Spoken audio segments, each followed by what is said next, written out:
นะโมตัสสะภะคะวะโต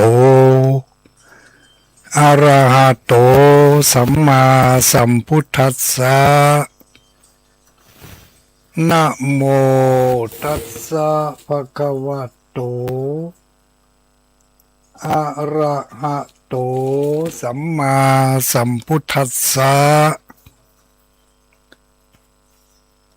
นะโมตัสสะภะคะวะโตอะระหะโตสัมมาสัมพุทธัสสะขอความนอบน้อมแด่องค์สมเด็จพระสัมมาสัมพุทธเจ้าขอน้อมอภิวาทแด่พระสัทธรรมเจ้าขอน้อมนมัสการแด่พระอริยสังฆเจ้าขอถวายความเคารพ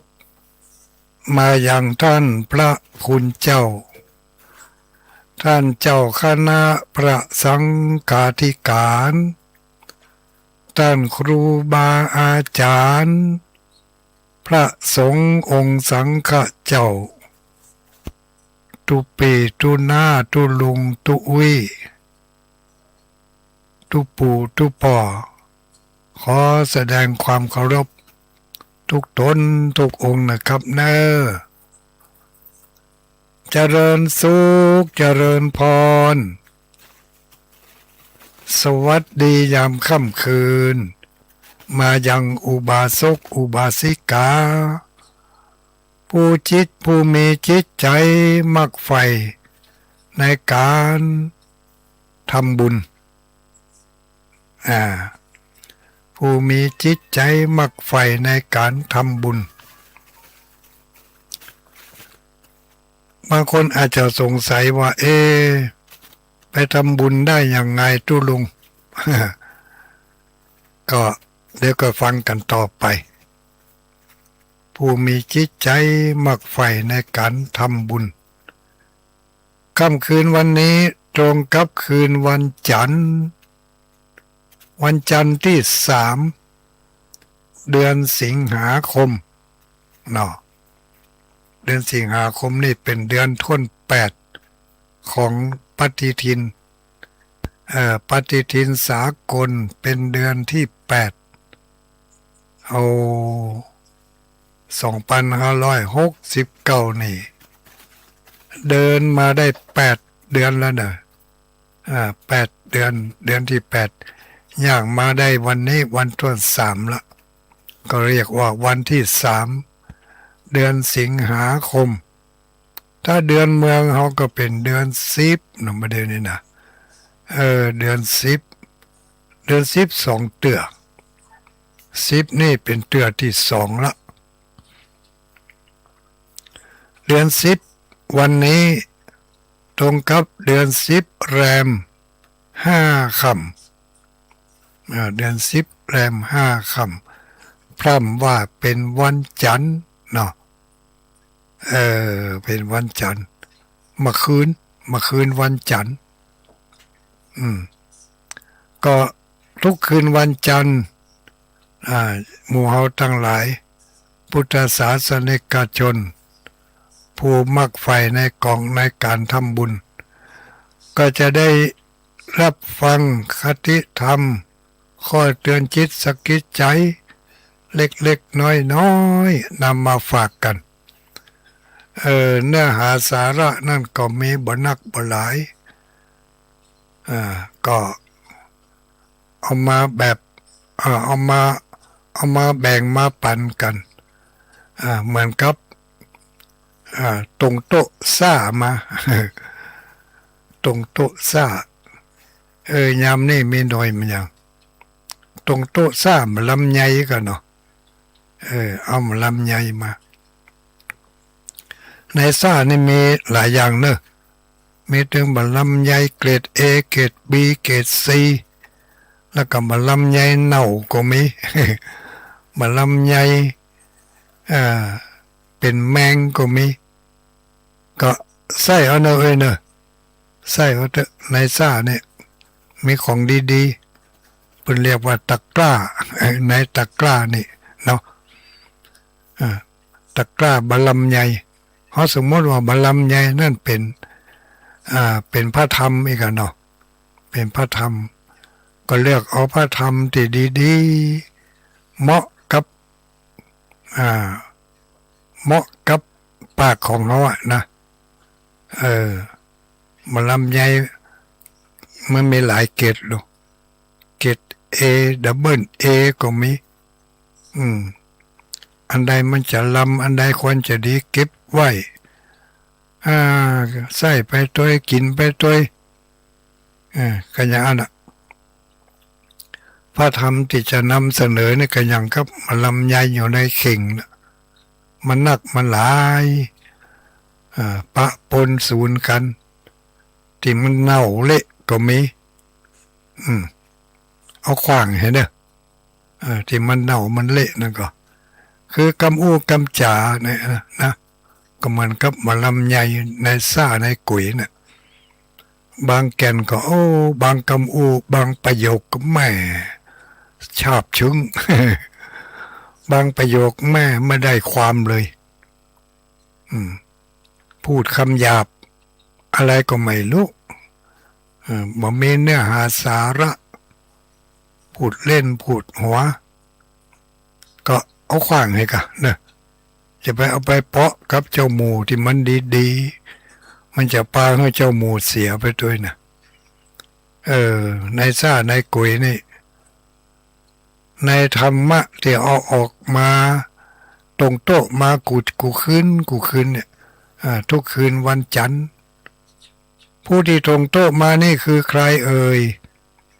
ก็คืออาตมาภาพพระครูปฏิภาณธรรมทินอธิบดีเป็นอธิบดีก่อนนะเป็นพระสังฆาธิการเนาะเจ้าอาวาสวัดพระธาตุม่อนจอมพออยู่ที่ตำบลเวียงอำเภอเวียงป่าเป้าจังหวัดเชียงรายจังหวัดเชียงรายก็ได้มานำเสนอเนื้อหาสาระเพื่อความความเข้าใจเพื่อการทบทวนธรรมะที่ได้ฟังมาแล้วจากรูปอื่นตนอื่นบางทีก็จะซ้ำกันบางทีก็ซ้ำกันแต่เพื่อความเข้าใจก็ซ้ำกันไปซ้ำกันมาอยู่อย่างเนี้ยมันก็จะหนีลักการแนวทางของการทำบุญไปบอกไกลสักเท่าใดก็วนเวียนอยู่เรื่องเหล่านี้ทำไมหรือจะต้องวนเวียนอยู่ในเรื่องของการทำบุญก็เขาได้ทำตามเขาได้ปฏิบัติตามพระธรรมคำสอนของพระสัมมาสัมพุทธเจ้าเพิ่นได้กล่าวเอาไว้ในธรรมมหามุลนิปานสูตรอ้างหลักธรรมให้หน่อยเดี๋ยวจะบ่เชื่อเนาะในธรรมมหามุลนิปานสูตรเพิ่นว่าเอาไว้ว่าผู้มีปัญญาผู้มีปัญญาบอกควรละเลยเรื่องการทำบุญนี่ผู้มีปัญญาบอกควรละเลยปล่อยปะละเลยเรื่องการทำบุญเพราะเหตุจะได้ลือจึงให้ได้สนใจเรื่องของการทำบุญนักก็เพราะเปิ้นบอกว่าก็เพราะว่าคนเฮานั้นมันเป็นสังขารที่มันบดเที่ยงบดจีรังยั่งยืน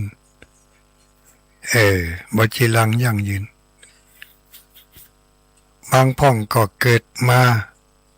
ฟ้าแมบยำเดียวเหมือนกับฟ้าแมบยำเดียวเกิดพ้นจากต้องพ่อต้องแม่ออกมา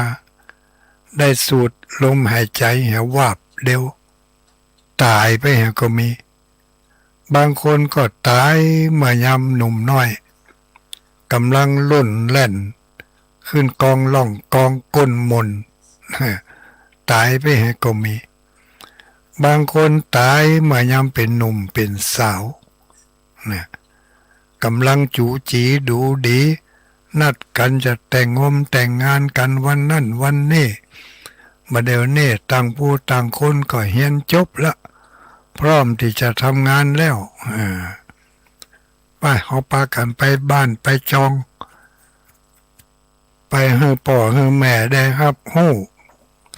ตกลงปลงใจจะกำหนดวันแต่งงานกันวันนั้นวันนี้ด้วยความตื่นเต้นดีใจ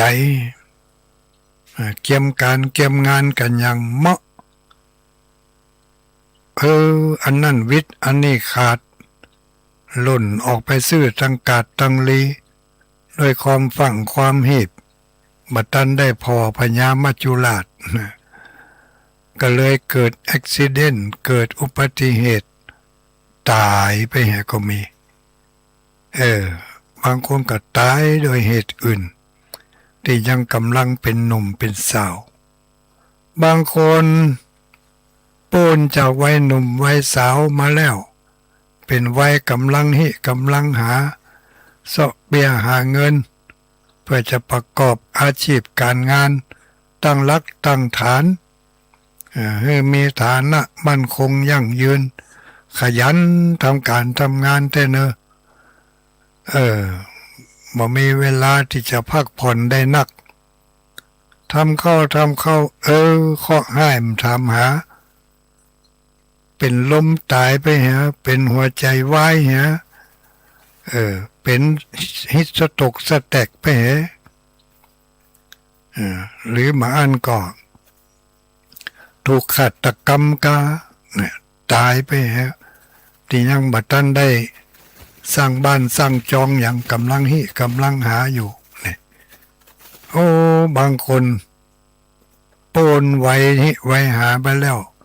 ตั้งรักตั้งฐานมีบ้านมีจองมีให้มีสวนเรียกสวนไรนา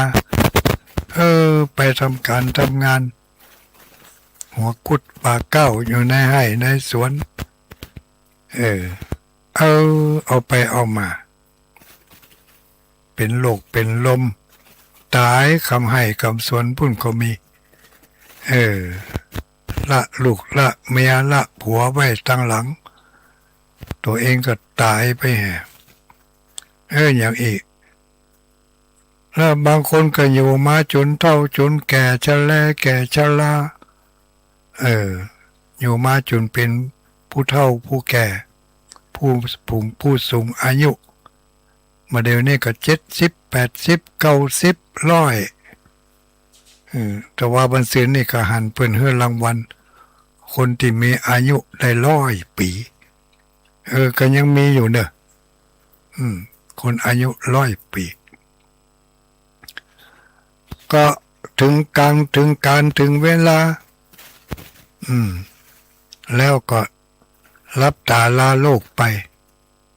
ละให้ลูกให้หลานให้เหลนให้ผู้สืบมรดกตกทอด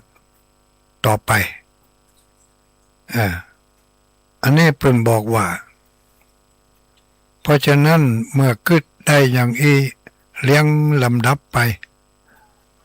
คนเฮามีความตายเป็นเบื้องหน้าเพราะความตายนี่คือการสิ้นสุดที่สุดของการดำเนินชีวิตบางคนก็เกิดมาหมอกได้หันฟ้าหันดินนี่แต่อันตายไปบางคนมาอยู่จนเฒ่าจนแก่กายขนาดนักตายก็บ่ตายสักเตื้อยังมาจังเก่ากายเงาลุกถึงมื้อถึงวันนี่จมอยู่หั่นน่ะใครตายก็บ่ตายสักเตื้ออยู่ไปจนเบื่อก็ใครตายเพราะฉะนั้นนักปราชญ์เพิ่นจึงบอกว่าผู้มีปัญญาหรือว่าผู้มีปัญญาบ่ควรประมาทในการดำเนินชีวิตความเฮาฮู้วันเกิดบ่ฮู้วันตาย จะตายเมื่อใดไปหูทุกเจ้าที่อู้อยู่นี่จะตายเมื่อใดไปหูอู้ถ้าเกิดมดลมหายใจในขณะที่กำลังอู้นี่ก็แสดงว่าเสียงนี่ดักปิ้งดักปิ้งนี่ถ้าเสียงดักปิ้งก่อนจะหมดเวลานี่แสดงว่าตายอันยังตายว่ามันตาย3 อย่างก็ลูก1ทุกเจ้าตาย2ถ้าทุกเจ้าบัดตายก็เครื่องคอมพิวเตอร์ตาย3ถ้าเครื่องคอมพิวเตอร์บัดตายก็ไฟฟ้าตายอินเทอร์เน็ตตายอันนี้ความตายมันบ่แน่นอนนักปราชญ์เป็นจึงบอกว่าเฮาบ่ควรจะอยู่ด้วยความประมาทมันใส่ใจกวัดแกว่งเสาะหาเรื่องการทำบุญได้นักเพื่อจะได้เป็นป่าไถยังเป็นป่าไถยะคือเป็นเข้าห่อติดไปในภพหน้าจัดหน้าถ้าเป็นภาษาบาลีเนาะภาษาบาลีก็อย่างที่ทุลุงเคยว่าบ่อยๆนั่นนะว่าแท้มะนะว่าจะได้ที่จังเคยบอกว่ายันจะกะโลติกาเยนะวาจายะอุทเจตัสสาตังหิตัสสะสกังโหติตันจะอาทายะคัจฉติอันนี้แปลออกมาแล้วก็ได้ความว่าการกระทำของเราทุกอย่างจะกระทำด้วยกายกระทำด้วยวาจาแม้กระทั่งกระทำด้วยใจที่กึดนะเหล่านี้เป็นสมบัติของเฮาเนอะการกระทำนั่นแหละเป็นสมบัติอันยิ่งใหญ่เป็นสมบัติที่เขาจะได้เอาไปใจในภพหน้าจัดหน้าเพิ่นถึงบอกว่าจะไปประมาทควรรีบเร่งเสาะหาเรื่องการทำบุญให้หนักเพื่อว่าเวลาเขาตายไปในเวลาใดเวลาหนึ่งเขาจะได้มีความอุ่นอกอุ่นใจมั่นใจตายก็ไม่เสียดายละกูมีที่จังที่ปึ่งละสุขมท่าหงกูเนอนี่ห่วงตัวเก่าหันตุจะว่าอย่างนั้นนะพระอุ้ยไม่อุ้ยทั้งหลายสุขมท่าห่วงอุ้ยเนี่ยมานักละบุญกุศลก็เนี่ยมานักมาหลายละมั่นใจได้เลยอุ้ยบ่ไปที่ต่ำแน่นอนบ่ลงไปตั้งลุ่มแน่อุ้ยจะขึ้นตั้งบนย่งอันนี้เป็นความรู้สึกของผู้ที่เป็นพร้อมแล้วเป็นจึงให้เราบ่ประมาทเรื่องการทำบุญแล้วในธรรมในปาณสูตรนั่นเป็นก็บอกแถมอธิบายต่อไปแถมว่าการทำบุญนั่นนะมันก็บ่ใช่นักบ่ใช่หลายมี3 อย่าง1ฮือตาน2รักษาศีล3เจริญเมตตาภาวนาไหว้พระสวดมนต์ท่องคาถาบ่อยๆอันนี้เป็นแนวทางของการทำบุญทำบุญทำไปเถอะเมื่อเขาทำบุญอย่างใดมันก็จะเป็นสมบัติของเขาอย่างอันมีสมบัติติดตามตัวเขาไปในทุกภพทุกชาติยันจะกโรติ สมบัตินี่ได้แก่อันใดเอ่ยอ่าก็อยู่ที่เฮาทำบุญแหละเฮาทำบุญด้วยเฮาทำบุญด้วยอะไรทำบุญด้วยอะไร คงถวายข้าวพระ วันนะจึงได้ผ่องใสนะอืมทำบุญด้วยอะไร แล้วมันจะไปเป็นสมบัติได้ยังไง ลองฟังพอหรอก็ว่ากันบ่อยๆนั่นนะว่าเอามาว่าทำไมก็เพื่อจะให้ได้เข้าอกเข้าใจ จะได้เอาไปอธิบายให้เราอ่อนได้ฟัง บางทีเขาก็หู้แก่ใจเขาจัดเดียหู้หมดทำบุญก็ได้บุญนะกะตุลุงทำบาปก็ได้บาปนะกะแล้วไปบอกให้เราอ่อนเนาะบอกมันจังตัวไปตัวมันบอกมันได้ มันก็เป็นอย่างนั้นนะอ้าวทีนี้ก็ไปบอกให้เราอ่อนได้ละบอกให้เขาเนอะถ้าเขาถามไม่โอ้ยไม่โอ้ยไม่โอ้ยทำบุญฮื้อตาลน่ะฮื้อตาลสัปปะฮื้อข้าวน้ำโภชนะอาหารเป็นตาลฮื้อผ้าห่มผ้านุ่งผ้าตุ้มเป็นตาลฮื้อเครื่องประดับเป็นตาลฮื้อผงซักผ้าฮื้อแพบเป็นตาลเนี่ย เฮือสบู่เป็นตาลวะไปบ่ปอห่อข้าวต้มมัดแถมไปบ่ปอเปิดมีการมีงานที่ไหนก็ไปออกโรงทานแถมโอ้ยหูตาลนักอย่างนี้หูตาลมันเนี่ยมันอย่างอุ้ยก็บอกได้เลยกูได้ยินมาแต่เมื่อนะว่าจะนั่นกูไม่ได้บอกให้สุขมได้กูได้ยินมานะว่าผู้ตีให้วัตถุเป็นตาลนี่นะผลของตาลจะได้ไปเป็นวัตถุสมบัติเวลาเขาตายจากจัดนี่ไปแล้วไปเกิดในภพหน้าจัดหน้าเขาจะได้มีสมบัติที่เป็นวัตถุสมบัติวัตถุสมบัตินั่นคืออะไรบ้างก็นับตั้งแต่ผ้าอ้อมเป็นต้นไปเกิดกับผู้ใดคนที่เป็นพ่อเป็นแม่ก็จะเลี้ยงเขาอย่างดีมีเสื้อผ้ามีผ้าอ้อมผ้าก๊อบอย่างดีมีผ้านุ่งมีเตี่ยวมีกงเก่งมีสิ้นมีอย่างดีไปโร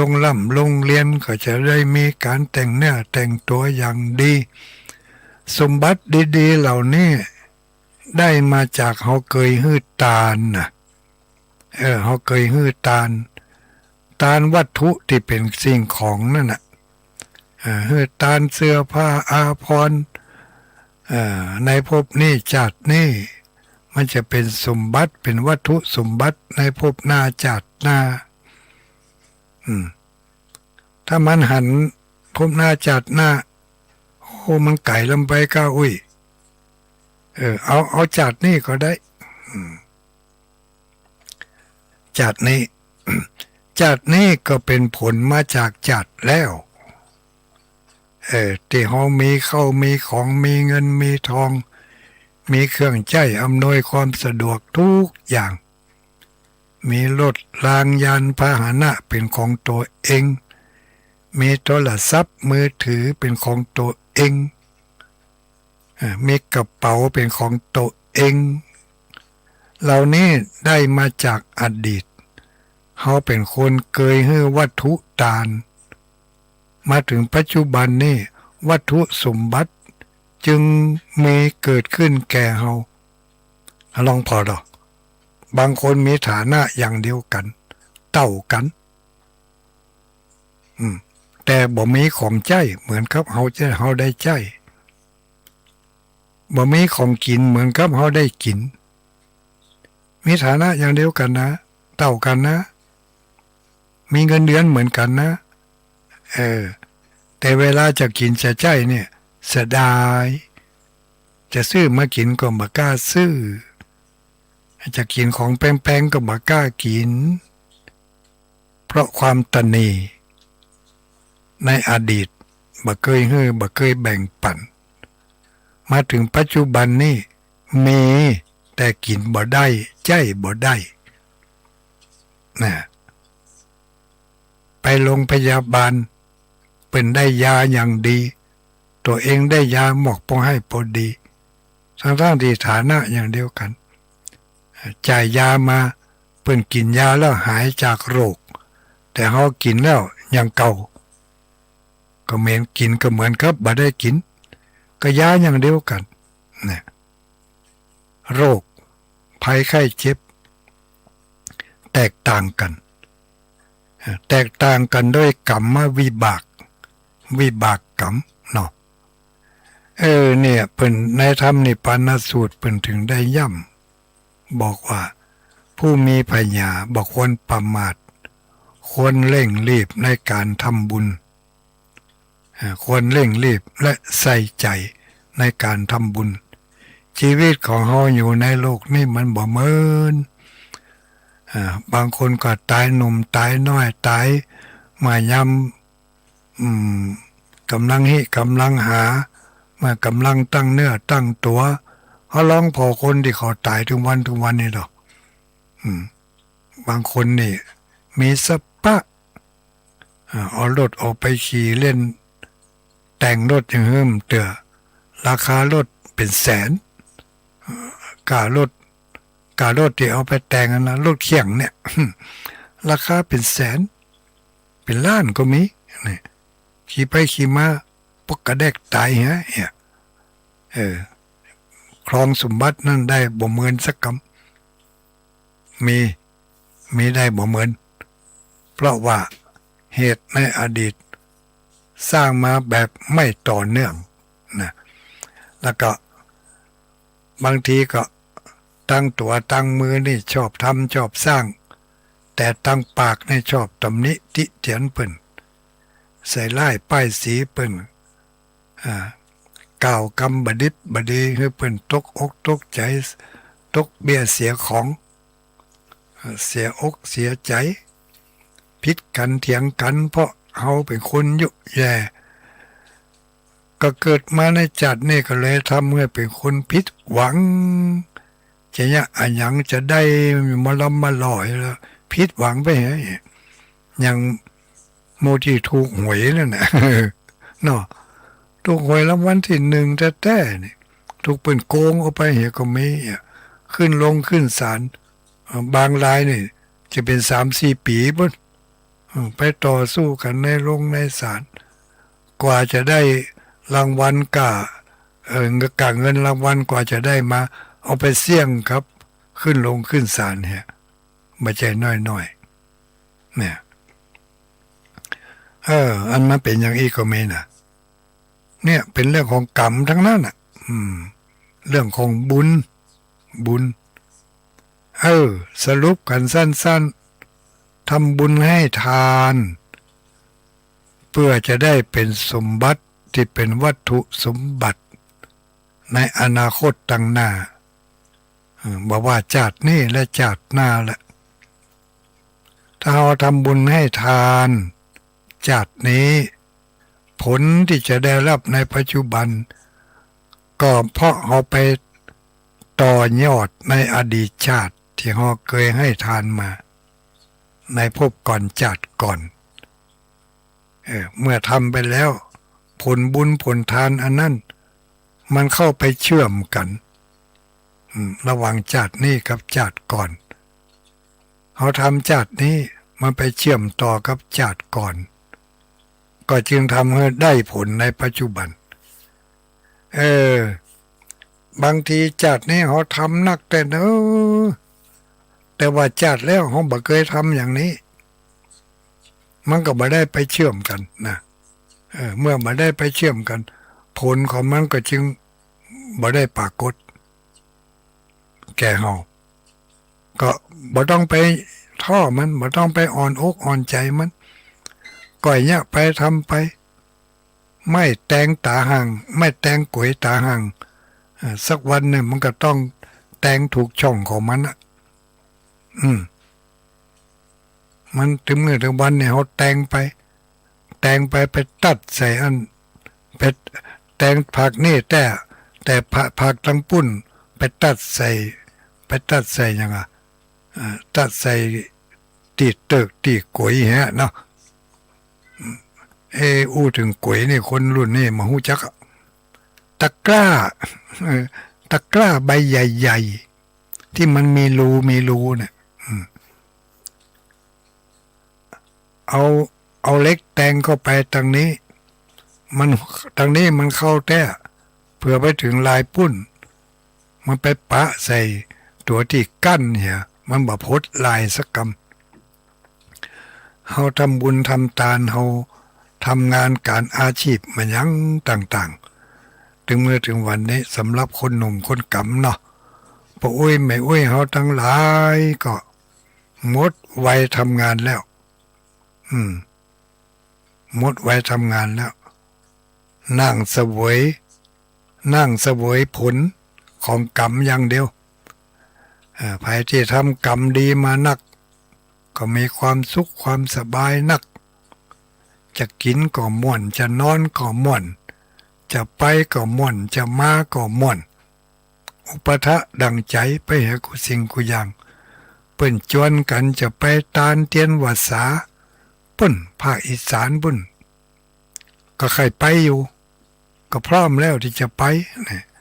สุขภาพกายสุขภาพใจพร้อมถึงแม้ว่าจะเป็นคนเฒ่าคนแก่ไปได้ค่ะรับรองบ่เป็นภาระของสู่เขาแน่นอนสตังค์ก็มีเปิ้นเก็บสตังค์กันส่งไปกองกลางมาเดี๋ยวนี้ส่งไปแล้วก็เพราะความพร้อมที่จะไปนี่ก็โมหะทั้งหลาย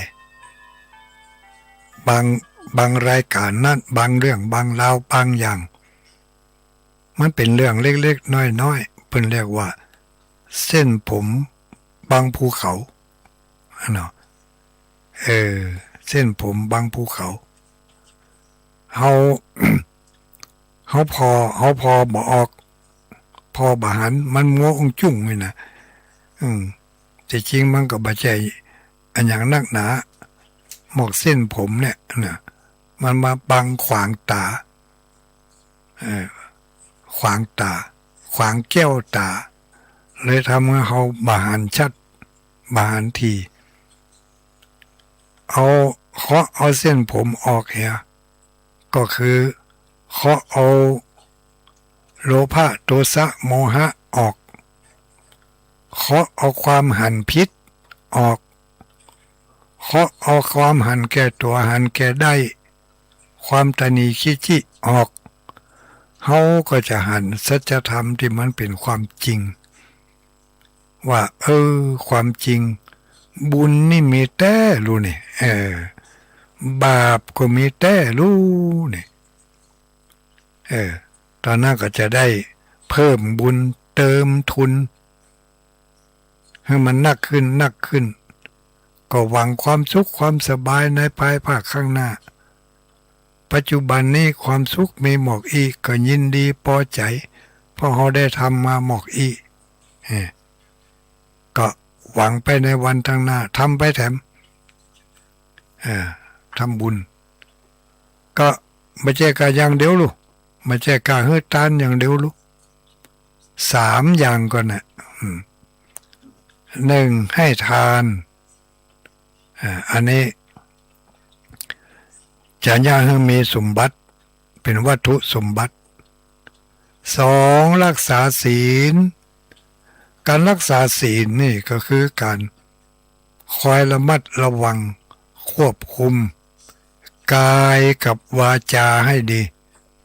ควบคุมกายควบคุมวาจา2อย่างนี้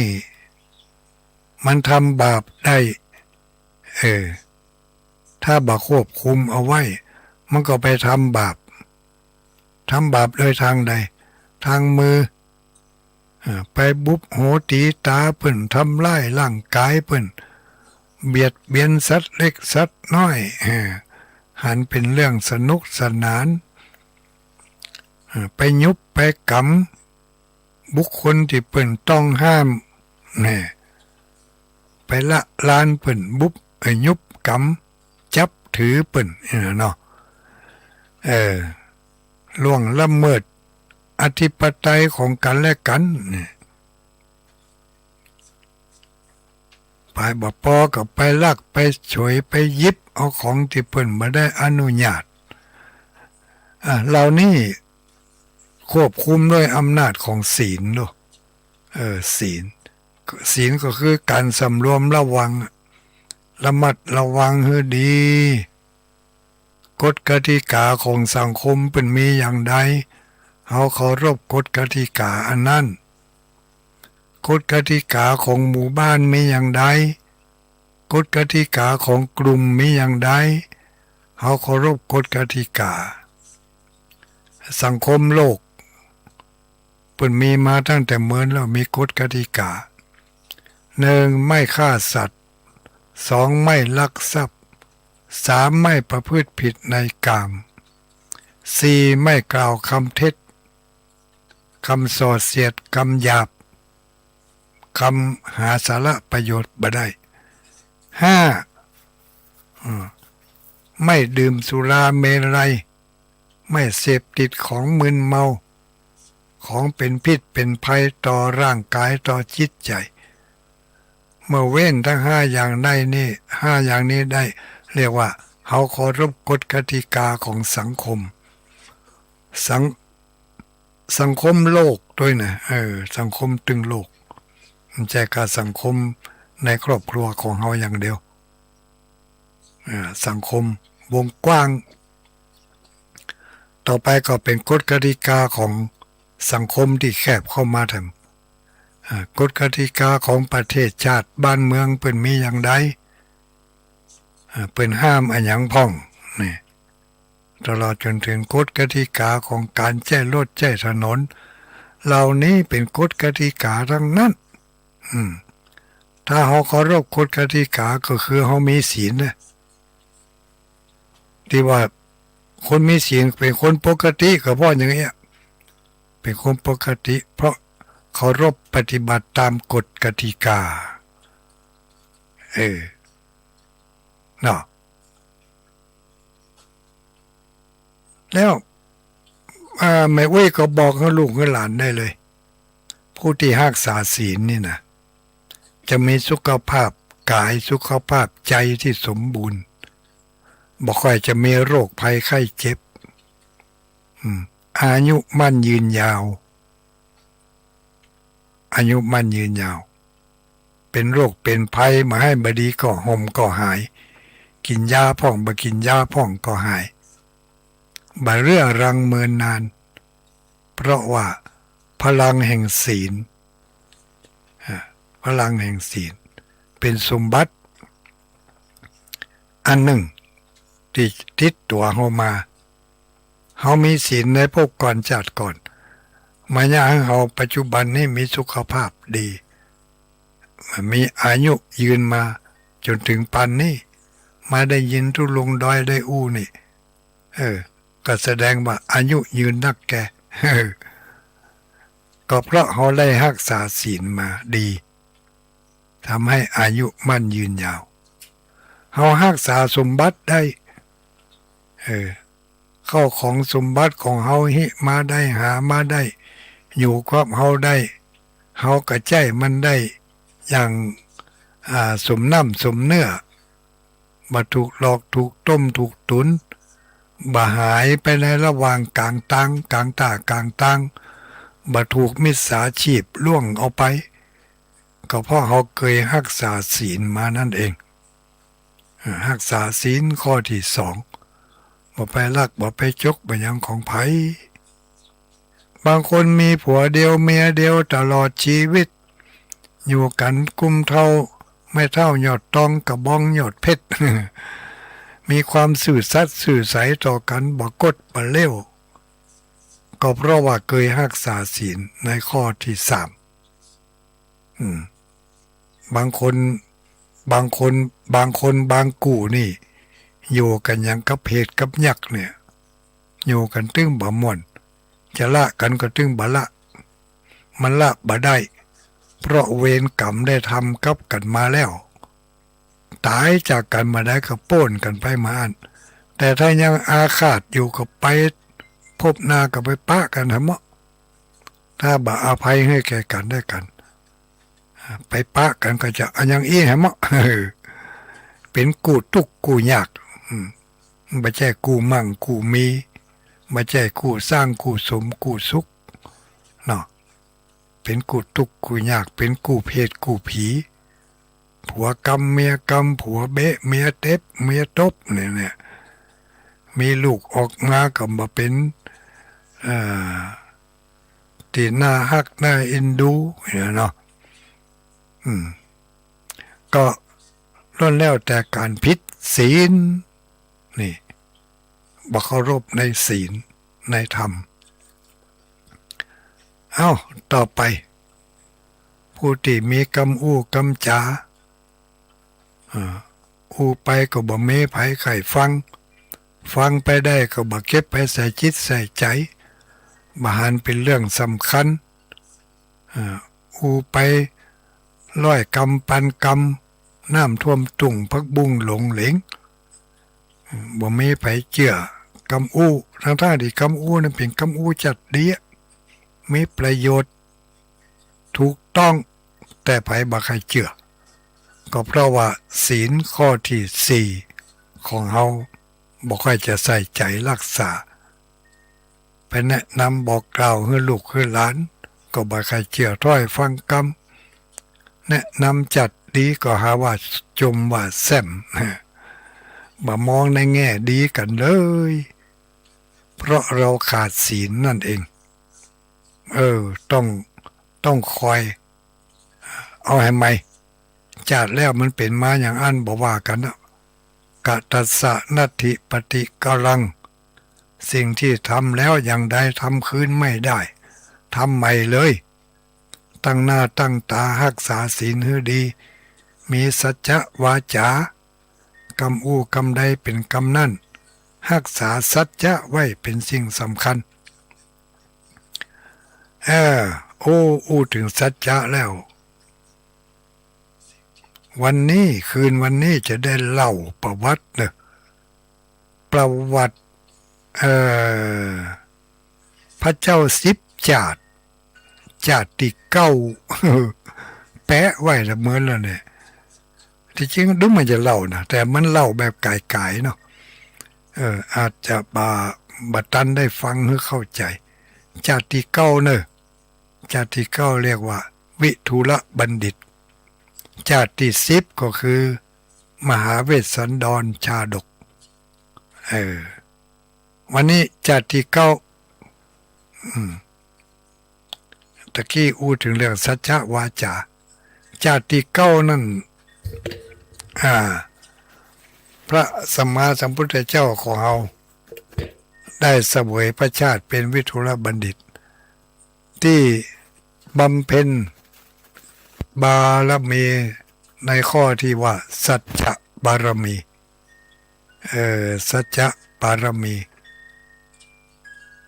สัจจะบารมีข้อที่เก้าแม่นกันเนาะข้อที่เก้ายิ่งด้วยสัจจะบารมีเรื่องราวจะเป็นอย่างไรตอนนี้เดี๋ยวเราหักมุมนี่ให้กำกันเอาศีลทั้งห้านี่ให้มันครบให้กำกันที่ว่าทำบุญน่ะนะให้ทำบุญให้ทานอย่างหนึ่งให้ทำบุญด้วยการรักษาศีลอย่างหนึ่งให้ทานก็เพื่อจะได้มีสมบัติที่เป็นวัตถุสมบัติในอนาคตจะเป็นอนาคตไกลอนาคตใกล้ก็แล้วแต่ทำบุญด้วยการรักษาศีลให้ดีสนใจเรื่องศีลทำความเข้าใจเรื่องศีลให้ถูกต้อง เราก็จะได้รักษาเมื่อรักษาศีลดีแล้วสุขภาพร่างกายจะสมบูรณ์แข็งแรงมีบอกให้จะมีโรคภัยไข้เจ็บมีอายุมั่นยืนยาวตัวบาดเจ็บอดแอดนักหนาป้านมาเป็นคนอมโรคเพราะว่าเคยรักษาศีลมาก่อนศีลทำให้สมบัติมั่นคงยั่งยืนหิหากล้าขายได้กำหมกำไฮเก็บเงินเก็บทองไว้ได้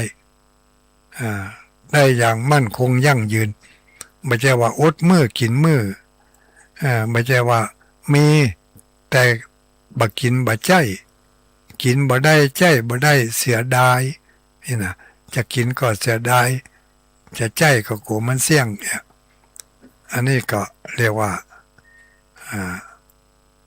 บ่ได้รักษาศีลมาอย่างสมบูรณ์เพียงแต่เอาจื่อมั่มได้สีเลนะสุขติงยันติผู้มีศีลนี่จะนำความสุขมาให้สุขกายสุขใจสีเลนะโภคะสัมปทาผู้มีศีลรักษาสมบัติไว้ได้จะเป็นสมบัติข้อที่หนึ่งสมบัติของศีลข้อที่หนึ่งศีลข้อที่หนึ่งเนี่ยมีสมบัติเนาะศีลข้อที่สองช่วยประคับประคองสมบัติศีลข้อที่สองการทำบุญประเภทที่สองช่วยก้ำจูนการทำบุญประเภทที่หนึ่งฟังให้ดีนะจะไปสับสนนะทำบุญข้อทำบุญข้อที่หนึ่งก็คือให้ทานใช่ไหมการให้ทานอานิสงส์ก็คือทำให้มีสมบัติเป็นวัตถุสมบัติ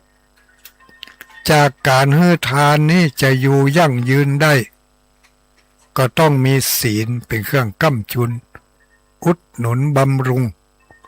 เพราะว่าสีเลนะโภคะสัมปทานี่พระพุทธเจ้าว่าไว้นะมันใจทุลุงว่าคนเดียวนะศีลนี่ช่วยรักษาชีวิตช่วยรักษาสมบัติช่วยรักษาคู่ครองช่วยรักษากำอู้ช่วยรักษาสุขภาพร่างกายบ่เป็นคนขี้โรคบ่เป็นคนขี้โรคขี้เมาเนาะบ่เป็นคนผีบ้าผีวอกเพราะการรักษาศีลอันนี้บอกให้เขาได้เลยละอ่อนเพราะการรักษาศีลช่วยรักษาทรัพย์สมบัติที่ได้มาจากการให้ทานแล้วทีนี้การทำบุญประเภทที่สามก็คือการทำบุญด้วยการเจริญเมตตาภาวนาสองหมั่นไหว้พระสวดมนต์กูเจ้ากูคำตื่นเจ้ามาก็ท่องเลยนะโมพุทธายะสิทธังวันนี้วันหยังวันนี้วันจันทร์ท่องคาถาประจำวันเขาไว้มีอะไรอิละจาคตะละสาคาถาประจำวันจันทร์วันอังคารวันพุธนี่ก็ว่ากันทำตื่นเจ้ามาพอหูได้ยินเสียงก็กึดใจหาเลยนะโมพุทธายะสิทธังติหังจะโตโลถีนังวันอังคารอันนี้เรียกว่าภาวนาแล้วก็ภาวนาด้วยการฟังธรรมอย่างประเดี๋ยวนี้ถ้าแม่ป้าทั้งหลายฟังมาตั้งแต่ต้นได้เข้าอกเข้าใจ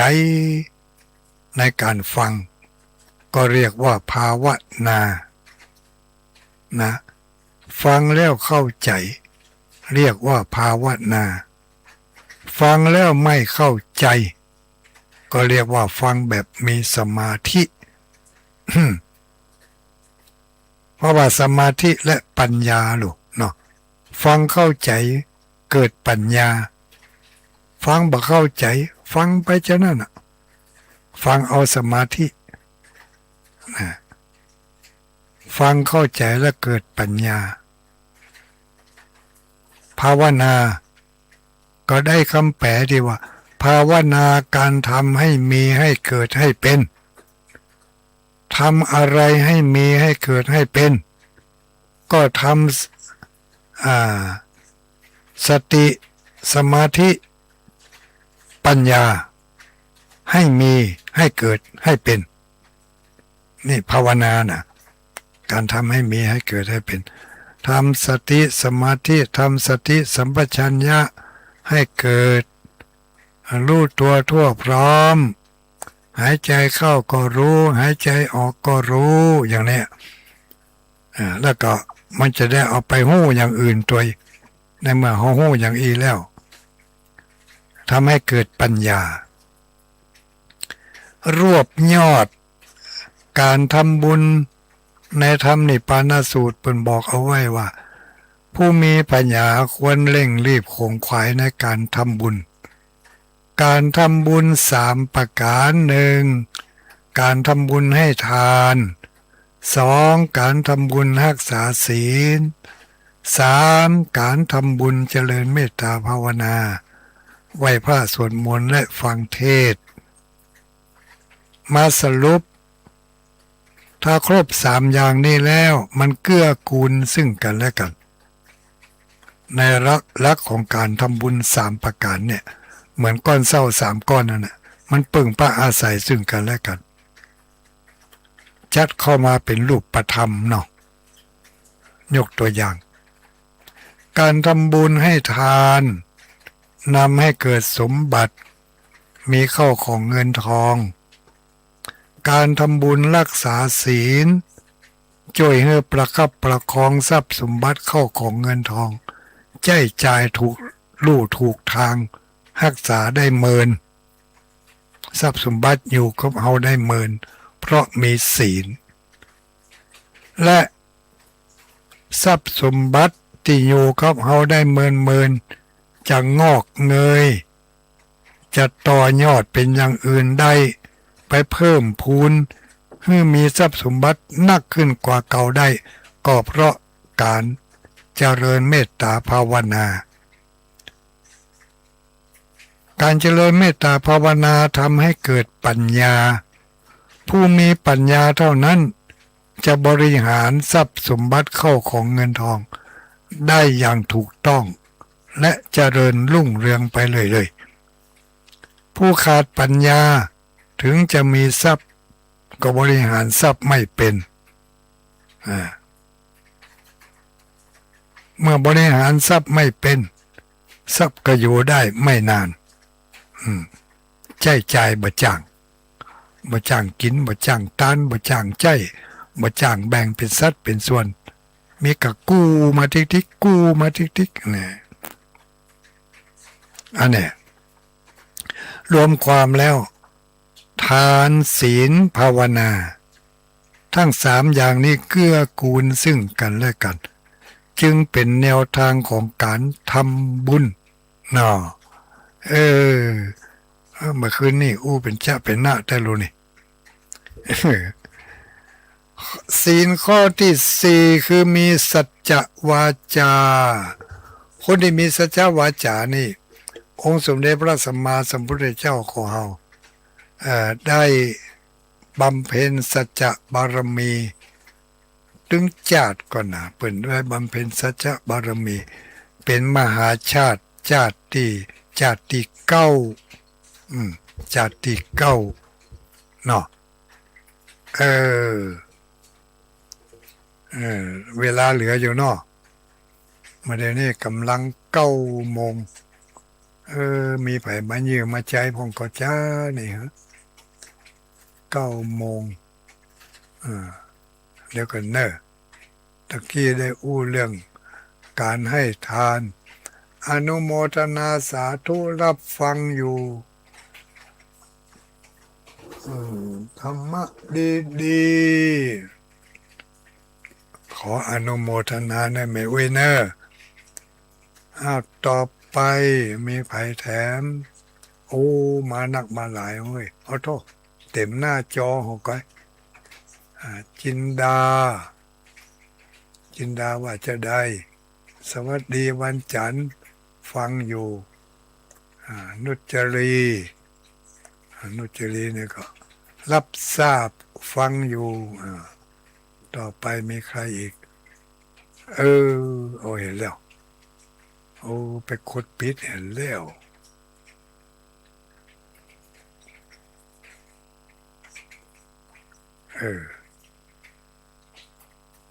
อ้าว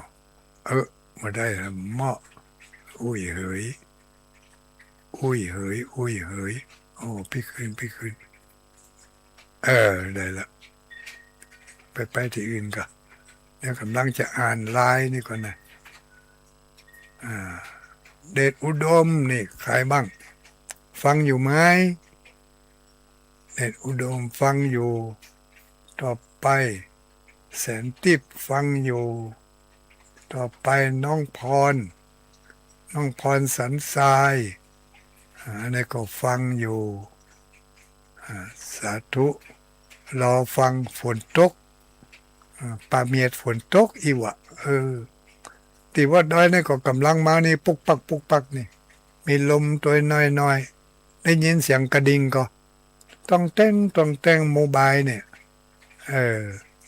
ต้องแต่งนะลมปัดมาเบาๆคำเดียวถ้าเกิดว่ามันขลึ่งขลั่งมาถ้าไฟบัดดับก็อินเทอร์เน็ตดับเนอะตรงไหนตรงหันเนอะหญ้าเสียงก็มาอิ่ม น้อมกราบสาธุฟังอยู่เจ้าชัดเจนดีมากอันนี้เจ้าสารปีนั่นนี่นะ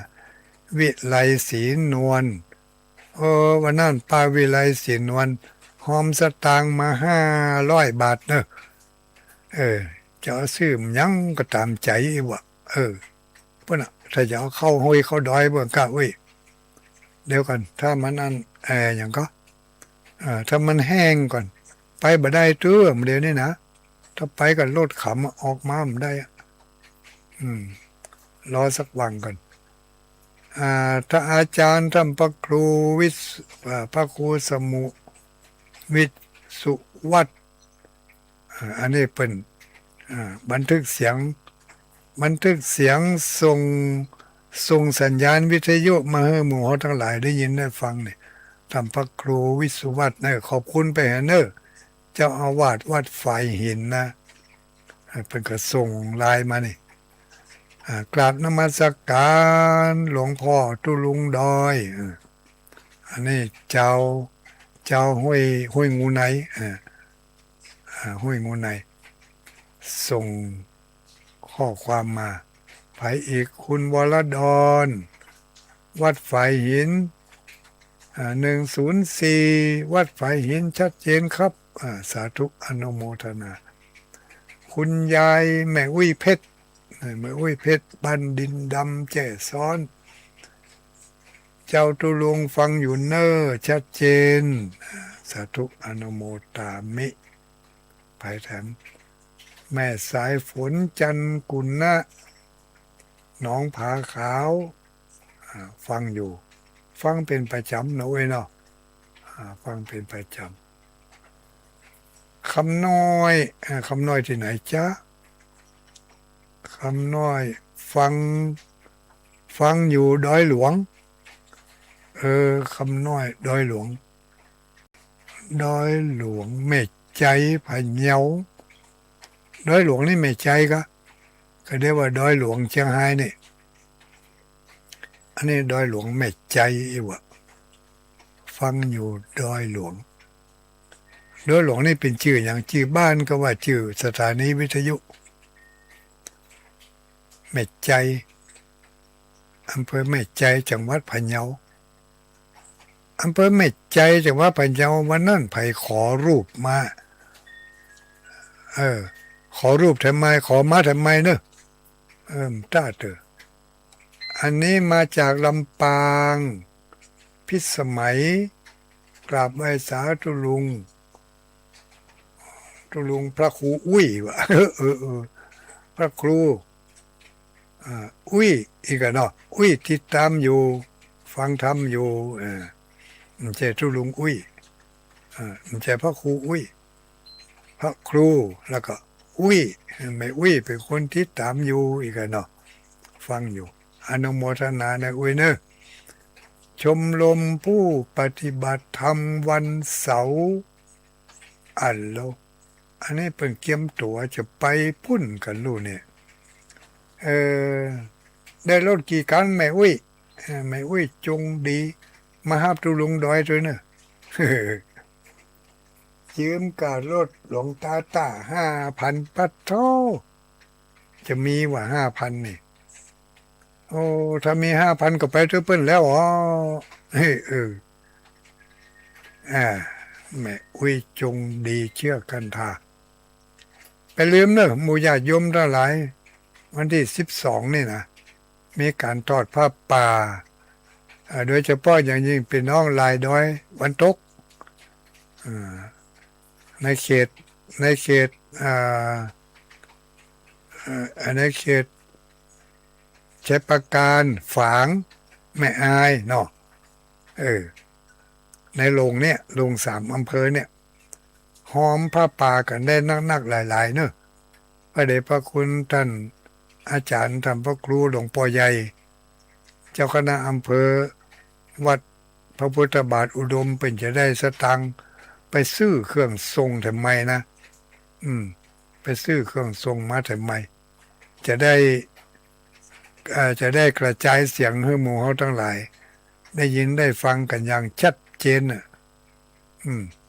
ถึงเมื่อถึงวันเนี่ยเอาเครื่องเก่ามาซ่อมเอาลูกซ่อมอันหนึ่งอันนั้นลุซ่อมอันนั้นเสียอย่างนี้ก็มันก็ยังลดนี่ก็เนาะซ่อมเบรกดีพวงมาลัยเสียซ่อมพวงมาลัยดีปัดฝุ่นเสียปัดฝุ่นดีประตูไขบอกออกทำไมมันอย่างนั้นลูกวันที่12ตั้งต้นผ้าป่ากันเอาสตางค์นักจะได้ไปซื้อสถานีวิทยุจะได้ไปซื้อเครื่องทรงทำไมเอาต่อไปร่วมสร้างตังสวรรค์นี่ใครกองคำกองคำสาธุเจ้าฟังอยู่สีหมวดเก้าลำปางโทสีหมวดเก้าลำปางขยันขันแข็งกันแต่นะสีหมวดเก้านี่สาธุแม่อุ้ยดาวเรืองวงวันไหวสาฝนตกหนักทั้งเพ่กำลังอ่อยปุกปักเนี่ยอุ้ยตกบันนักอ้อยใครให้มันตกนักนะแต่ตั้งเอากาแฟลงวันนั้นจนถึงวันนี้ก็บอกเคยยั่งกำเตือนนะปีนี้ปลูกกาแฟทำไมเอากาแฟมาปลูกกันเอาไว้ซุงเลี้ยงกันนะเนาะกินกาแฟไม่เอาการเอางานก็ได้ดื่มกาแฟแม่น้องบ้านสันกำแพงสันกำแพงสันกำแพงใต้ก็เนาะบ้านสันใต้ฝนกำลังจะตกข้าหลวงปู่วันนั้นพี่น้องสันกำแพงมาแอวหาโอ้ปุ่นมากัน2-3 ลำรถพี่น้องญาติโยมอำเภอแม่ทามาแอวหาโอ้15 กันรถดีอกดีใจแฟนครับมีหันจัดหลายแต่บกล้าเปิดเผยตัวเอง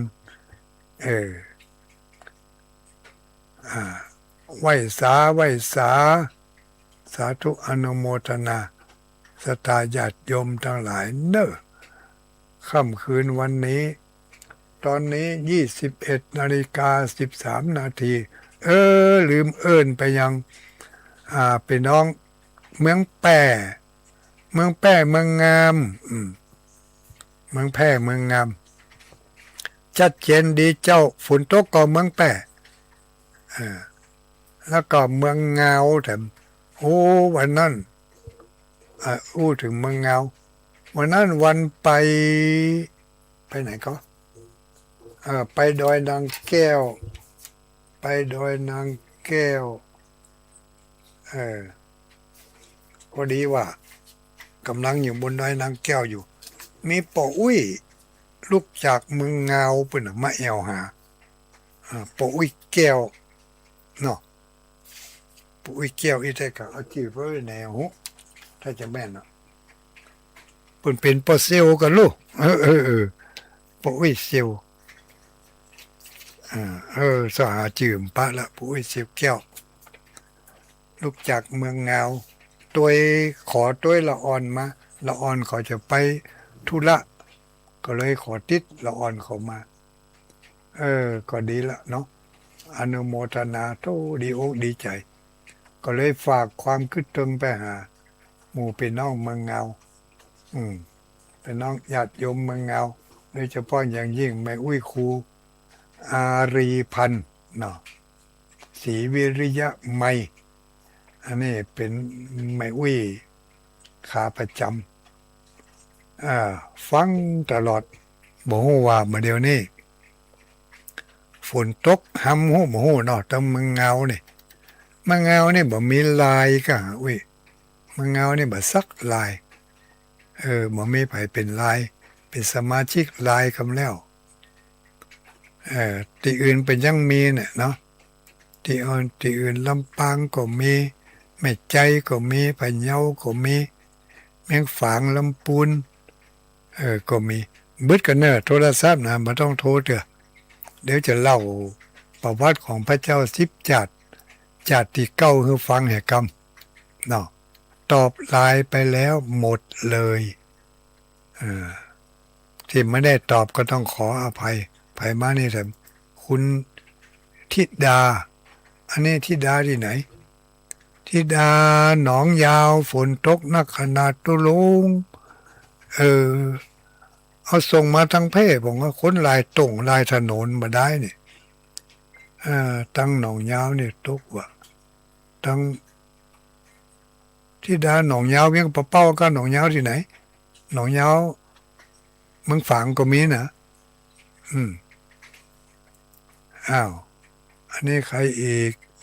ชมรมผู้ปฏิบัติธรรมวันนี้ทำไมไม่มากับมหาเสาแก้วไม่ได้ไปเพราะว่าติดงานนิดหน่อยก็ไปวันลุนวันนี้มันต้าเถอะอันนี้แม่ก้าขนมเส้นแม่ก้าขนมเส้นลงทานตอบก็ได้ว่าบอกฟังก็อีกได้กินหน่วยก็นั่นเมก็เน่าเห็นไหมไปสนีฮะนะการหน่วยที่เอาไว้ไปฮื้อไปเนาะถ้าอาจารย์พระมหาสมชาติได้กินกาแฟอยู่ก็เนาะตุอุ้ยฟังอยู่ก็ตุอุ้ยตุอุ้ยมีสองตุอุ้ยเนี่ยตุอุ้ยตะวันออกนี่ก็คือตุอุ้ยตุอุ้ยอุดมศิริทัศน์นะตุอุ้ยอุดมศิริทัศน์อันนี้ก็เป็นสหชาติเกิดปีเดียวกันแล้วก็มีตุอุ้ยทำตัวหนึ่งอันนี้ตุอุ้ยเนี่ยอันนี้เป็นตุอุ้ยสังวรตุอุ้ยสังวรประพัดหรือว่าตุอุ้ยคำปันนี่เป็นอยู่ม่อนวัดม่อนดอยแก้วตำบลแม่งอนอำเภอฝางเป็นว่าฟังอยู่อีวะกำลังฟังอยู่ก้าเนาะตุอุ้ยม่อนยังก็ม่อนดอยแก้วม่อนดอยแก้วอันนี้ม่อนจอมพอเน่าหมดมันไปเอาเวยจับเสี่ยงไปเหรอวันนั้นเก็บเป็นท่าไว้หนองยาวเวียงปะเป้าสาธุอนุโมทนาเมืองพานก็ฟังกันนี่เมืองพานฝนตกกันนี่เมืองพานนี่เมืองพานคุณคำล่าดอนตันเมืองพานย่างอันนี้ไว้ให้กำก่อนเนอะจะพับแล้วเนอะ อ่าพับเลย เล่าประวัติต่อ องค์พระสัมมาสัมพุทธเจ้าของเรามหาชาติสุดท้ายที่ว่ามหาชาตินั่นนะมีอยู่10 ชาติด้วยกันเนอะ10 ชาติ10 ชาตินี่ขนาดเป็นมหาชาติแล้วนะบางชาติยังได้ไปเกิดในเป็นเดรัจฉานไปเกิดเป็นพญานาคก็มีในจำนวน10 ชาติเนี่ยมหาชาติทั้ง10ชาตินี้ชาติที่เก้านี่ชาติที่เก้านี่ไปเกิดเป็นไปเกิดเป็นวิทูระมหาบัณฑิตไปเกิดเป็นวิทูระเป็นอมาตย์เป็นอมาตย์วิทูระบัณฑิตนี่ในอดีตของพระสัมมาสัมพุทธเจ้าที่เปิ้นเอาชีวิตเป็นเดิมพันในการบำเพ็ญสัจจะปารมีของเปิ้นในพระชาตินี้พระโพธิสัตว์ทรงเกิดเป็นวิทุระบัณฑิตบำเพ็ญสัจจะบารมีจนเป็นที่ปรากฏเด่นชัดกว่าชาติใดๆสัจจะคือความจริงความซื่อตรงคนที่มีสัจจะคือคนมีความเป็นคนที่พูดอย่างใดทำอย่างนั้นเป็นคนที่ไว้วางใจได้ทั้งต่อหน้าและรับหลังวิทุระบัณฑิตเป็นผู้ที่ยึดมั่นในสัจจะชนิดที่เอาชีวิตเป็นเดิมพันนะบ่ยอมเสียสัตว์เสียชีวิตบอกว่าแต่เสียสัตว์นี่ไม่ยอมจะรักษาสัจจะก็ได้ที่เรียกว่ายอมตายไม่ยอมกดนี่อันนี้คติของวิทุระบัณฑิตวิทุระบัณฑิตเป็นราชบัณฑิตของพระเจ้าธนัญชัยโกรพยะแห่งเมืองอินทปัตนครชื่อเสียงของวิทุระบัณฑิตนี่ชื่อเสียงของความซื่อสัตย์สุจริตและชื่อเสียงของการแสดงธรรมเป็นที่โด่งดังไปไกลทั้งเมืองน้อยเมืองใหญ่ทั้งหลายเมื่อได้ยินชื่อว่าวิทุระบัณฑิตแล้วก็อยากจะใครฟังธรรมของเปิ้น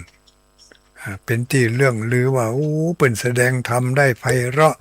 แสดงธรรมได้ดีแสดงธรรมแล้วเข้าอกเข้าใจผู้ที่ได้ฟังธรรมของวิทุระบัณฑิตแล้ว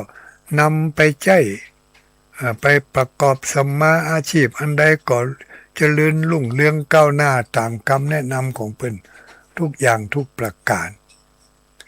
ข่าวของการแสดงธรรมที่เป็นที่พออกพอใจเนี่ยไม่ใช่ก้าวเมืองมนุษย์นะเมืองเทวดาก็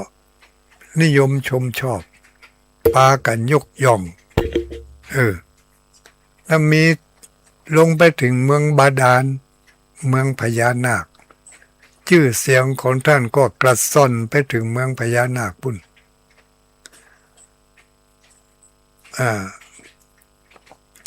พญานาค เป็นมีพระมเหสีของเจ้าเมืองพญานาค เจ้าเมืองพญานาคเพราะพญานาคเพื่อก็มีพระราชาเหมือนกันลูกอันนี้มีมเหสีของพระราชาพญานาคพญานาคนั่นมีชื่อว่าท้าววรุณนาคราชท้าววรุณนาคราชมีพระมเหสีชื่อว่าพระนางวิมาลาถ้าอู้ถึงวิมาลาแล้วแต่ก่อนเคยเป็นละอ่อนนะเปิ่นเอาลิงมาแสดงละครนะวิมาลาแล้วก็จักเจือกมัน วิมาลาเป็น เป็นละอ่อนเคยไปพอก็บ่เข้าใจอะแต่ได้ยินกำนี่ติดหูมาเนี่ยต้องหอดมาได้ยินแล้วต้องหอดมาหันเรื่องของวิทุรบัณฑิตเนี่ยว่าอัครมเหสีของเท้าวรุณนาคราชนี่ชื่อว่าวิมาลาพระนางวิมาลานี่ก็ได้ยินเท้าวรุณนาคราชนี่อู้ให้ฟังว่าวิทุรบัณฑิตเนี่ยแสดงธรรมไพเราะเพราะพริ้งวันนั้นไปนั่งฟังธรรมด้วยกันมีด้วยกันสี่กษัตริย์เมืองมนุษย์กษัตริย์เมืองมนุษย์กษัตริย์เมืองนาคกษัตริย์เมืองครุฑกษัตริย์เมืองเทวดาได้ฟังธรรมแล้วก็ชื่นอกชื่นใจบ่ใครจากกันสักน้อยแต่โดยเวลาอันจำกัดก็เลยต้องเลิกลากันพอพระนางได้ยินแต่อันเกิดความใคร่ฟังธรรมขึ้นมาทันทีทันใดพระนางวิมาลาใคร่ฟังธรรมของวิทุรบัณฑิตใคร่ฟังแต่ก็มั่มมึกไว้ในใจก็เลยออกอุบายทำทีเป็นเจ็บไข้ได้ป่วยบ่กินข้าวบ่กินน้ำจะตายอย่างเดียวถ้าวิรุณพญาวิรุณท่านวิรุณนาคราชก็เลยถามว่าเป็นเพราะมันหยังจะได้ว่าถึงบ่กินข้าวกินน้ำมาป่วยเอาหวบหับเอาทันทีทันใดก็บอกว่าพระนางวิมาลาก็บอกว่าอันถึงเมื่อถึงวันนี้ถึงม่วนสักหน่อยขยากหัวใจของใครขยากหัวใจของวิทุรบัณฑิตใครกินหัวใจของวิทุรบัณฑิตถ้าบ่ได้กินนี่ถึงจะตายโอ้เอาอย่างอ่านกำแล้วพญาท้าววรุณนาคราชก็บอกว่าจริงจะได้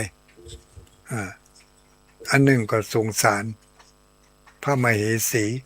ถ้าบ่ได้กินจะตายแต่รู้นี่ป่วยนักนี่แล้วจะเป็นจะได้เอาหัวใจของวิทุรบัณฑิตมาก็จึงห้องปุณกยักษ์ปุณกยักษ์บอกว่าปุณกยักษ์มานี่ก่อนเธอขึ้นไปเมืองมนุษย์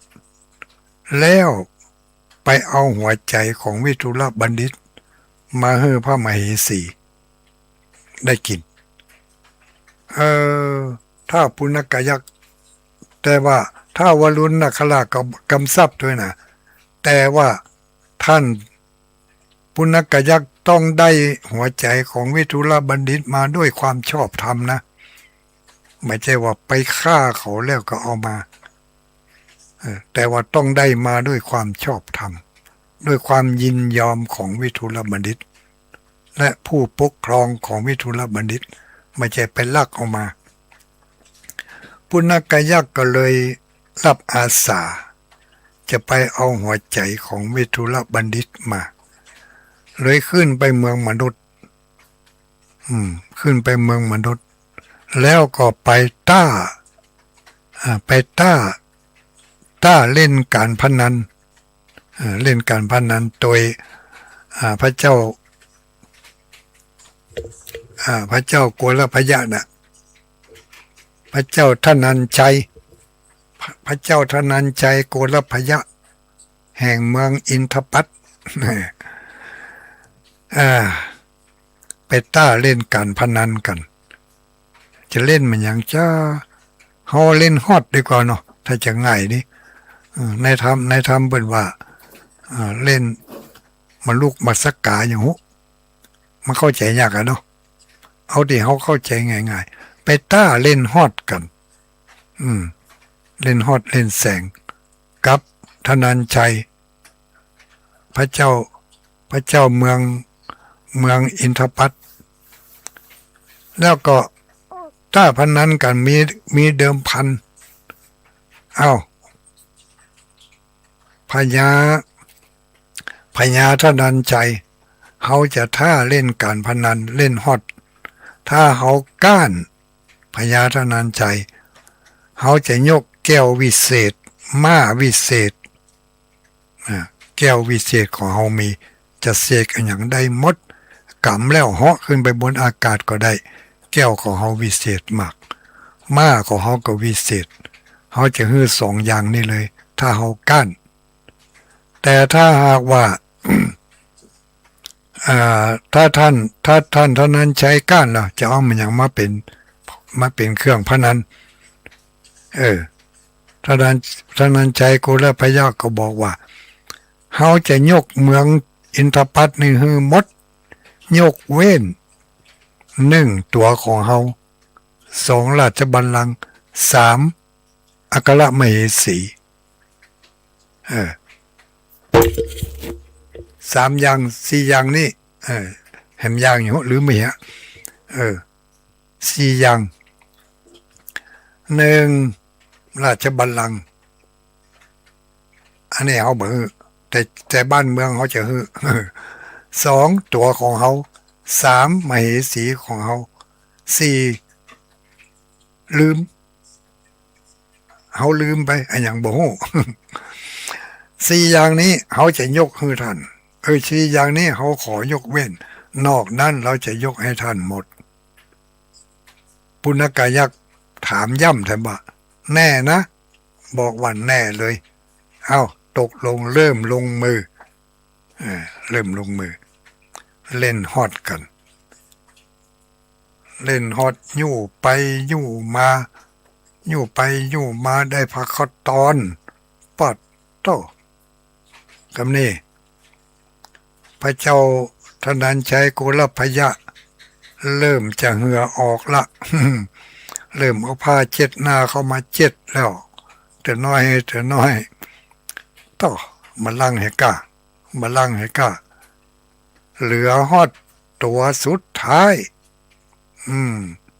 เอาละกำนี้แต่ว่าของพญายักษ์ปุณกะเหลือทั้งสามตัวของพระเจ้าโกลพยะเหลือตัวสุดท้ายไปมีปุณกะยักษ์เหลือสามตัวนี่เนาะเอาตัวนั่นล่อเข้าไปส่งหน้าของพระเจ้าโกลพยะพระเจ้าโกลพยะก็จำเป็นต้องกินกะข้ามกินปุ๊บปุณกะยักษ์กระโดดข้ามปั๊บหมดกระดานเลยกำนี่เมื่อเป็นอย่างนี้ตามที่ตกลงไว้มาบ้านเมืองอินทปัตนี่เป็นของเราคนที่อยู่ในเมืองนี่เป็นของเราหมดแต่บ้านเมืองถึงหมดถึงมนนี่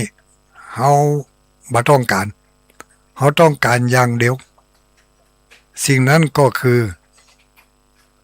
วิทุรบัณฑิตวิทุรบัณฑิตพระเจ้าโกลพยะก็บอกว่าโอ้วิทุรบัณฑิตเป็นคนก็เหมือนกับหัวใจของเขาเพราะฉะนั้นเขาจะฮื้อบ่ได้เพราะวิทุรบัณฑิตเขาจะฮื้อบ่ได้เพราะวิทุรบัณฑิตเป็นผู้ที่มีปัญญาแล้วก็เป็นผู้ที่คอยแนะนำสั่งสอนคอยให้ความสะดวกสบายอย่างทุกอย่างเป็นผู้แสดงธรรมให้แก่พระบรมวงศานุวงศ์บ้านเมืองถึงมื้อถึงวันนี้ก็เพราะอาศัยวิทุรบัณฑิตจึงมีความสุขความสงบ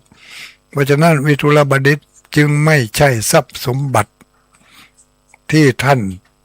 ปุณกะยักษ์จะเอาไปได้ปุณกะยักษ์ก็เลยถามท่านวิทุรบัณฑิต ท่านเป็นบัณฑิตท่านคิดเห็นว่าอย่างไรเรื่องอย่างนี้ที่พระเจ้าโกรพยะบอกมาว่าท่านไม่ใช่ทรัพย์สมบัติท่านเป็นเสมือนหนึ่งหัวใจของพระเจ้าโกรพยะในความรู้สึกของท่านเป็นอย่างไรตามความเป็นจริงพระเจ้ามิถุลบัณฑิตก็เลยบอกว่าไหวสาท่านมหาบพิตรโกรพยะมหาบพิตรธนัญชัยโกรพยะข้าพระพุทธเจ้าเป็นทาสผู้รับใช้ของบ้านนี้เมืองนี้เพราะฉะนั้นข้าพระพุทธเจ้าก็เป็นทรัพย์สมบัติของท่านชิ้นหนึ่งจำเป็นที่จะต้องไปตามความต้องการของปุณณกะยักษ์เพราะว่าข้าพเจ้าก็คือสมบัติของท่านของพระเจ้าแผ่นดินนั่นเองนี่ความจริงเป็นอย่างนี้พระเจ้าโกรพยะก็เลยจำเป็น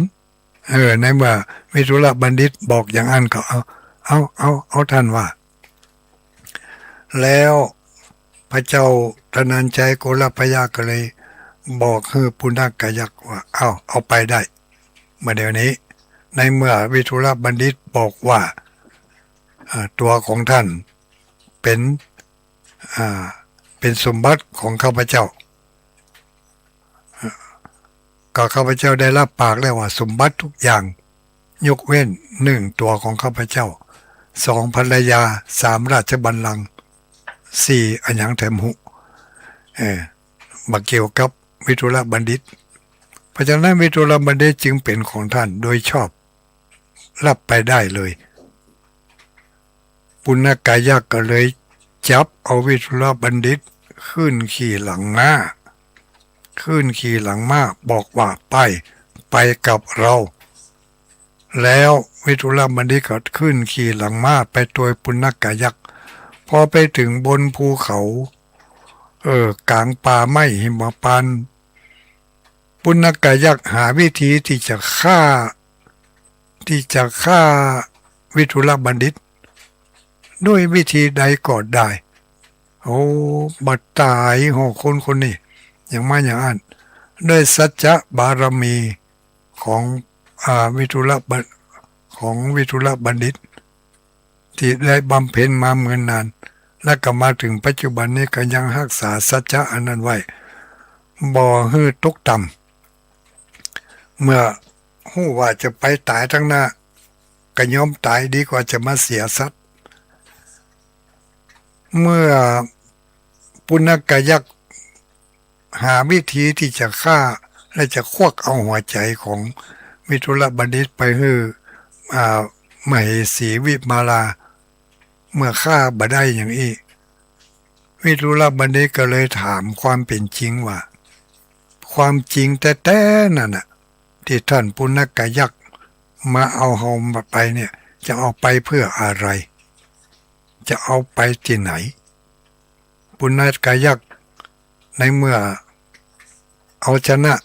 มิถุลบัณฑิตบ่ได้ก็เลยตอบว่าความจริงแต่นั่นข้าพเจ้าก็บ่ใจใครได้ตัวของท่านอยากใครได้หัวใจของท่านแล้วจะเอาไปให้พระนางวิมาลาเพราะว่าพระนางวิมาลาอัครมเหสีของอัครมเหสีของท้าววลุนนาคราชมาได้กินมาได้นอนใครอยากหัวใจของวิทุลบัณฑิตนั่งเงียบไปกำหนึ่งนึกทบทวนไตร่ตรองดูแล้วก็บอกว่าความจริงแต่นั่นพระนางวิมาลาไม่ใช่ใครอยากกินหัวใจอันเป็นเนื้อของเฮาอยากจะฟังธรรมจากเฮาต่างหากก็เลยบอกให้ปุณณกะยักษ์ว่าไปในเมื่อพระนางวิมาลาต้องการหัวใจของข้าพเจ้าจะไปกับท่าน จะไปกับท่านไปทั้งตัวนี่แหละนะเมื่อปุณกยักษ์ปาเอาวิทุลบัณฑิตไปถึงเมืองพญานาคก็ไปในที่ชุมนุม1มีเท้า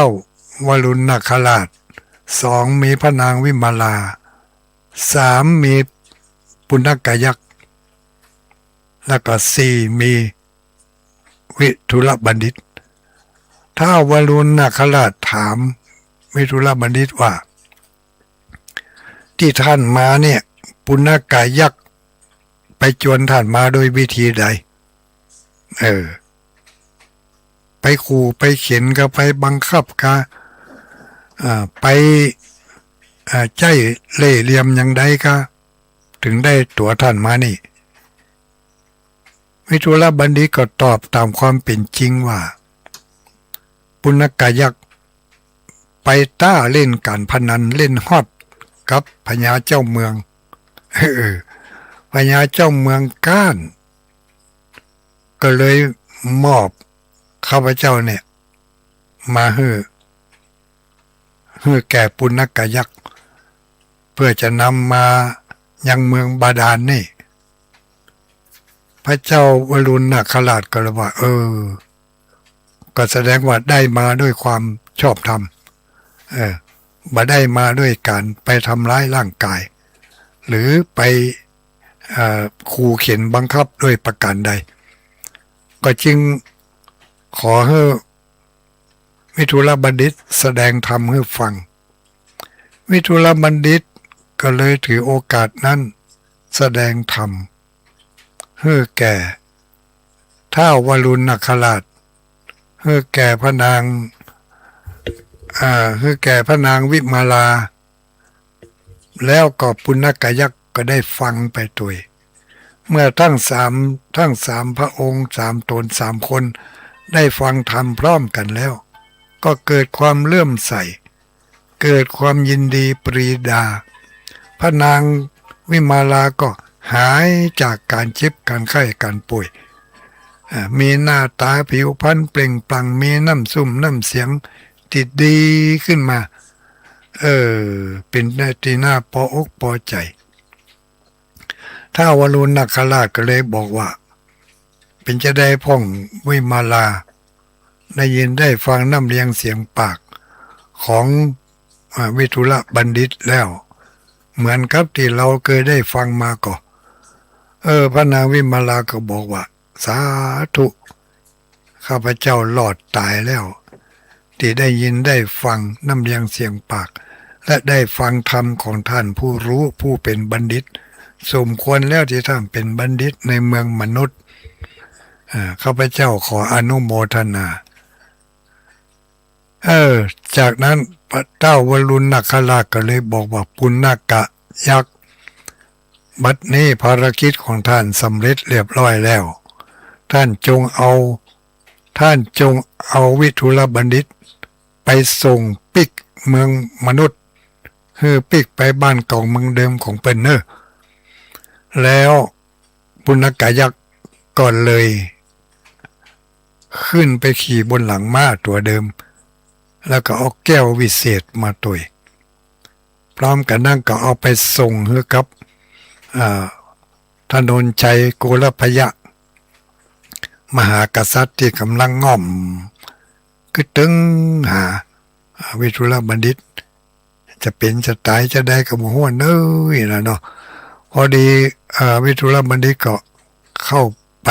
พร้อมกับปุณกยักษ์ปุณกยักษ์มอบอับปงปันบอกว่าบัดนี้ภารกิจของข้าพเจ้าเสร็จเรียบร้อยนำเอาวิทุลบัณฑิตมาคืนให้ท่านแล้วก็ขอมอบแก้ววิเศษนี่ให้แก่ท่านแล้วก็ขอมอบม้าอาชนัยตัวนี้เป็นม้าขาวเหมาะขนาดให้แก่วิทุลบัณฑิตเพื่อว่าจะได้ไปแสดงธรรมที่หั่นที่นี่ก็จะขอมอบรถกันนี่รถกันนี่แล้วก็มอบแก้ววิเศษแก้ววิเศษนี่ก็คืออะไรอย่างแก้ววิเศษนี่ก็คือแก้วอินเทอร์เน็ตและคอมพิวเตอร์ เออจะเอาไปแสดงธรรมที่ไหนที่ไหนไปแสดงที่ไหนก็ได้อย่างกับถึงมื้อถึงวันนี้อาจารย์มหาสมชาติจะไปที่ไหนจะไปถ่ายทอดสดที่ไหนก็ได้เพราะมีแก้ววิเศษจะไปถ่ายทอดออกอากาศที่ไหนก็ได้เพราะมีแก้ววิเศษแล้วก็มีม้าวิเศษม้าอาชนัยตัวม้าก็คือรถ4 ประตูรถปิกอัพของเพื่อนกันเนาะเปรียบเทียบกันอย่างเงี้ยก็เป็นนั้นว่าชาติชาติ9ขององค์พระสัมมาสัมพุทธเจ้าพระบรมโพธิสัตว์เพิ่นได้เสวยชาติบำเพ็ญปารมีมาแต่ละชาติแต่ละปารมีชาติที่หนึ่งเป็นเจ้าเตมิยะกุมารเนาะชาติที่หนึ่งเป็นเตมิยะกุมารชาติที่สองชาติที่สองเป็นอย่างเตชะชาติที่สองเป็นมหาชนกชาติที่สามก็เป็นสุวรรณสามเนี่ยบำเพ็ญเมตตาบารมีแล้วก็บำเพ็ญปารมีมาจนได้ปารมีอันที่9ก็คือสัจจะปารมีและปารมีอันสุดท้ายก็คือทานะปารมีนี่บำเพ็ญในสมัยที่พระพุทธองค์ได้ทรงเอาชาติกำเนิดเกิดมาเป็นพระมหาเวสสันดรชาดกนี่ตัวลุงก็คงจะบ่เล่าละคอยติดตามฟังก็แล้วกันเด้อที่วัดบรรพตสถิตปีนี้ก็จะจัดให้มีการเทศมหาเวสสันดรตั้งธรรมหลวงนะเดือนนี้ค่ะเดือนสิงหานี่กันเนาะจะเป็นวันใดนั่นคอยติดตามฟังจากวัดสถานีวัดบรรพตสถิตเนอะเพื่อนจะมีการเทศเหมือนกับปีที่แล้วนะเทศทั้งมันได้วาษาหนึ่ง เดือนสิงหากันหนึ่งเดือนสิงหายกหนึ่งเนาะเดือนกันยาถึงยกตุลาออกภาษาถึงยกเนาะคิดว่าอย่างนั้นปีนี้ถ้าเปิ่นเตะก็จะได้ไปยื้อไปใจไปพอไปคอยเปิ่นก่อนถ้าบัดทิธุระอย่างแต่ว่าก็จะไปอยู่เอาละญาติโยมทั้งหลายลุงก็ได้นำเอาสารธรรมสเพเหระสปะสเปดมุขเตศมะละกอมาบอกมากล่าวก็เหมือนครับ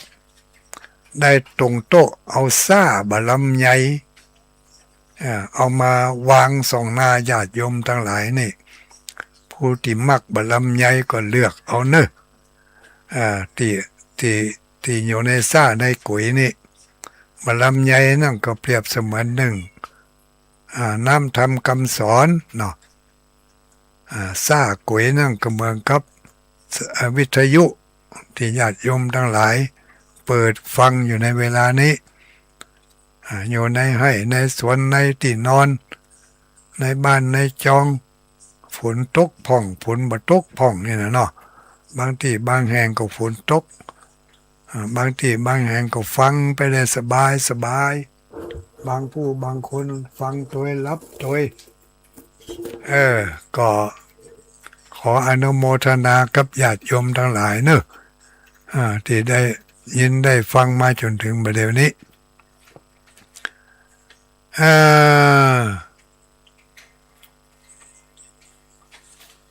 ก็รายการสุดท้าย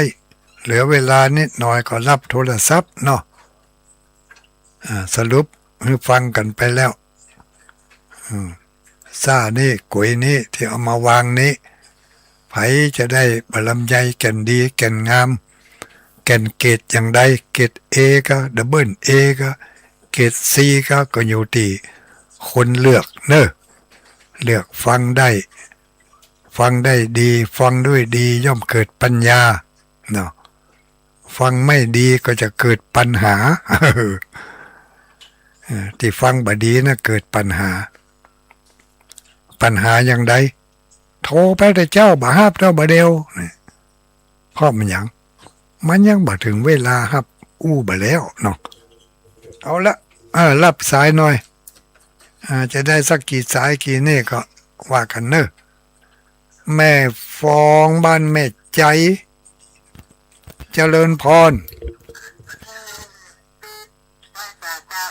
ไหวสาว่าจะได้ฟังชัดเจนก็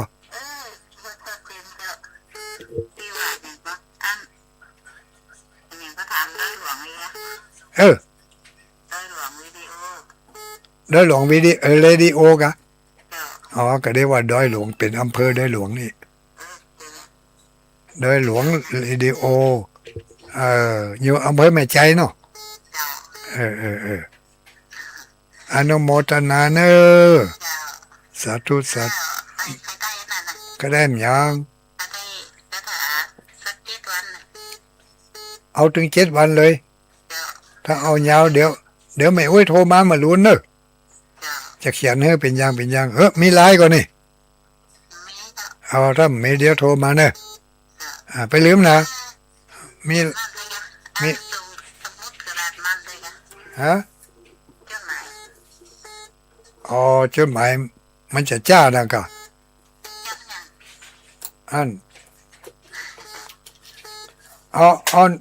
นใส่สมุดไปก็ได้เดี๋ยวถ้าจบรายการแล้วก็แจ้งติอยู่มาเนอะเอาอนุโมทนาสาธุ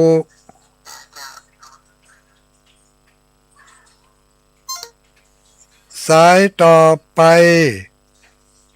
อันนี้สงสัยจะเป็นสแปมนี่มันเป็นไผไหนเจริญพรว่าจะได้แม่อุ้ยพรฝนตกก็ฟังม่วนก็05เนาะมีพัดลมเปิดด้วยนี่ฝนมาตกแสดงว่าฮ้อนนักแก้กันนี่เนาะน่ากะเปิดพัดลมตัวเปิดวิทยุตัวแหอีอนุโมทนาสาธุโชคดีมีใจเนอะ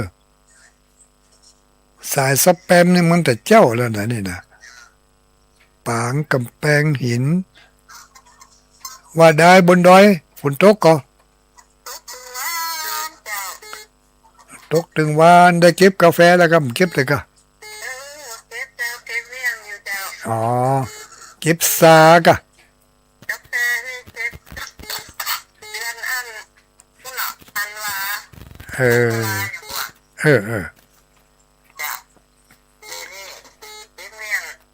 เก็บเมี่ยงจัดโตไม่ได้ดูต่างเก็บสักคำ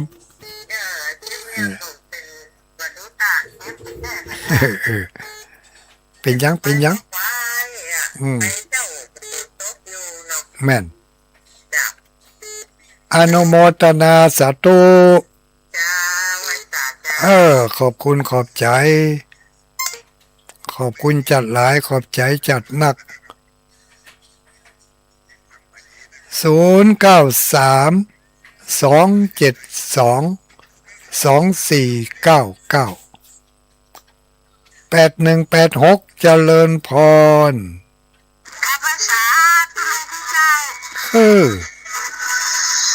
ปอดท้ออันยังนะยังดังลงอันโอ้โหห้อนเต็มทีครับเปิดพัดลมนี่มันห้อนในก็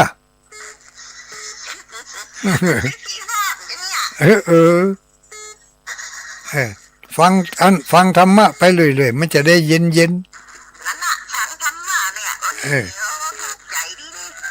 ต่อ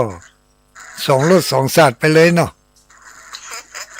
อนุโมทนาสาธุเป็นกำลังใจจ้าอ้าวขอบใจหลายๆจุกดีมีใจรับดีฝันดี093272249921:54แม่อุ้ยเลือนแสนต่อไว้สาชัดเจนดีเนาะเว้ยเนาะเจ้าถ้าเจนดีเจ้าเออดีเจ้าฮะได้หลอกฟังด้วยหมอกครับวันนี้เจ้าเออได้หมอกดารุณีเนาะเจ้าเออฝนตกก่อนจ้ะมาทุกคนเนี่ยเออตะกี้อ่อยมาปุกปักให้เซฟหัวก้อยมันถึงมาอย่างนั้นอ้าวอนุโมทนาสาธุเนอะสาธุขอบใจหลายๆ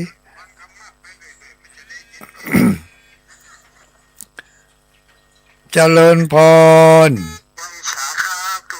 อัลโลโลพดมาแล้ว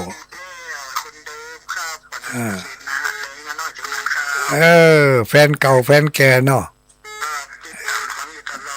ฮัลโหล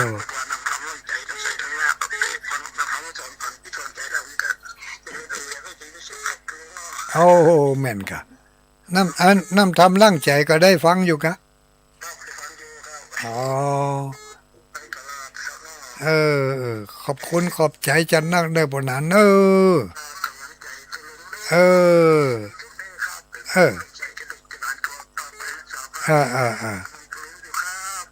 ขอบคุณขอบใจขยมก็มีคนเดียวเองกะมื่อนั้นเขาเล่นโทรมาบัดตันเปิ่นก็จะได้หมูเนาะเจริญพรแก้ได้ไว้สาบุญญาบารมีธรรมด้วยลุงน้อยหลวงปู่พระครูปฏิภาณครับอัลโลไผ่นี่น้องเบี้ยวครับเอาหายไปเหมือนนักแกตัวเองหายไปไหนจัดเหมือนสบายดีนะครับสบายดีอยู่แล้วมาเดเนี่ยตัวเองอยู่ไหนอยู่ลำปางอยู่กะเดี๋ยวว่างๆไปเอวอยู่นะมากะมาเลยแต่เจ้านี่ทุกเจ้าที่ไหนหูหอตั้งเชียงใหม่พุ่นน่ะมาบอกปะได้ฟังตู้ลุงน้อยถึงวันน่ะแต่ไม่ได้โทรครับกระโทรมายิ่งมาใจพ่งกะกระจำพูดโทรเซโทรได้ถึงวันน่ะเนี่ยบางทีมันจำเป็นคำมาเดี๋ยวนี้เพิ่มมาใหม่แล้วเพิ่มนะโมพุทธายะสิทธังอันนั้นก็มีครับมันมีคำใหม่นะครับกับประจำนะครับคาถาประจำวันเนาะมันมีมาใหม่มันสุดนะคาถาประจำวันกะครับจะได้ก็ขอหลวงปู่อยู่กับหมู่เฮาไปเมืองเนาะไปหลวงปู่เราใส่กับธรรมะธรรมโมกันต่อไปครับผมจะพยายามอย่างน้องเบลเนี่ยอนุโมทนาสาธุโชคดีมีใจ0932722499เหลือเวลาอีกนิดหน่อยเจริญพรลูกไหนมานี่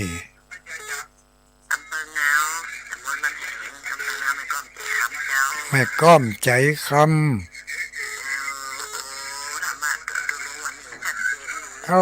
ชัดเจนดีจำปาปนานแก้วก็ปนานแก้วปัจจุบันไหนท่านก็นั่นน่ะลืมไปแล้วปัจจุบันไหนปนานแก้วมันมีหลายปนางแก้วแฟนครับลูกปัจจุบันไหนล่ะมันมีหลายหมู่บ้านกันแม่นแล้ววันนั้นก็ถามเพิ่นแล้วเหรอเพราะว่าอยู่คนละตำบลอยู่ตำบลเดียวกันแต่คนละบ้านเนี่ยไก่กันอยู่อีลูกลืมชื่อเพิ่นลืมชื่อบ้าน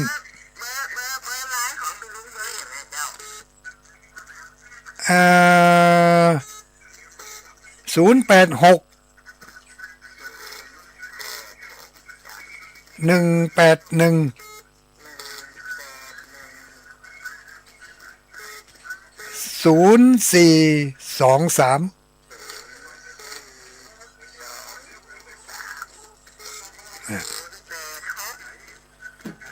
ถูกต้อง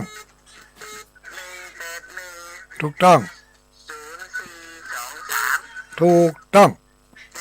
บันทึกลงไปเลยอานุโมทนาสาธุหมดเวลาเพียงเท่านี้ขอความสุขความเจริญจงมีแก่ญาติโยมทั้งหลายทุกคนอายุวันโนสุขังปลังจนเครียดกินเหล้าจนเครียดกินเหล้าจนเครียดกินเหล้าจนเครียดกินเหล้าจนเครียดกินเหล้าจนเครียดกินเหล้าก็เลยยิ่ง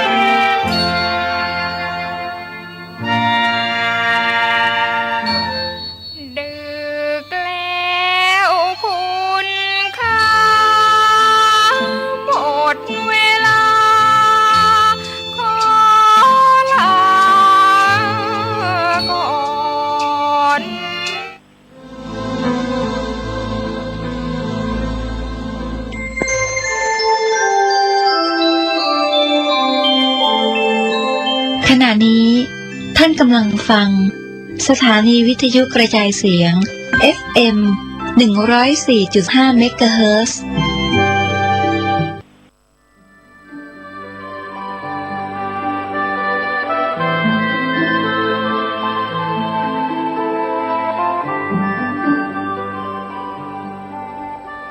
ในยุคโลกกำมือเดียว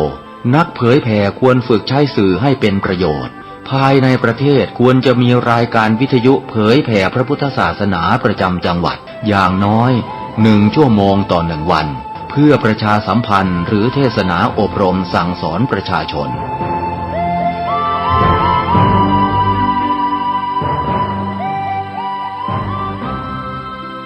การใช้สื่อวิทยุจะเข้าไปถึงครัวเรือนได้โดยพระสงฆ์ไม่ต้องเดินทางเข้าบ้านการใช้สื่อคือการทำงานเชิงรุกที่ดีที่สุดการรอให้คนเข้าวัดแล้วจึงแสดงธรรมเหมือนแต่ก่อนนั้นอาจจะสายเกินไป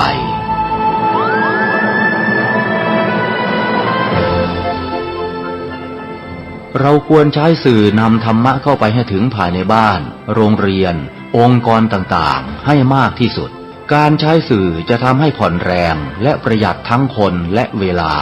เทศนาผ่านสื่อเพียงคนเดียวเสมือนเราเนรมิตนักเผยแผ่ได้เป็นหมื่นเป็นแสนนักเผยแผ่นั้นนอกจากอบรมตามหลักสูตรธรรมดาเพื่อให้ได้วุฒิบัตรรับรองแล้วพึงอบรมเรื่องการเทศนาการเขียนการค้นคว้าซึ่งอาจจะเป็นเรื่องเฉพาะตัวแต่ก็สามารถฝึกขึ้นมาได้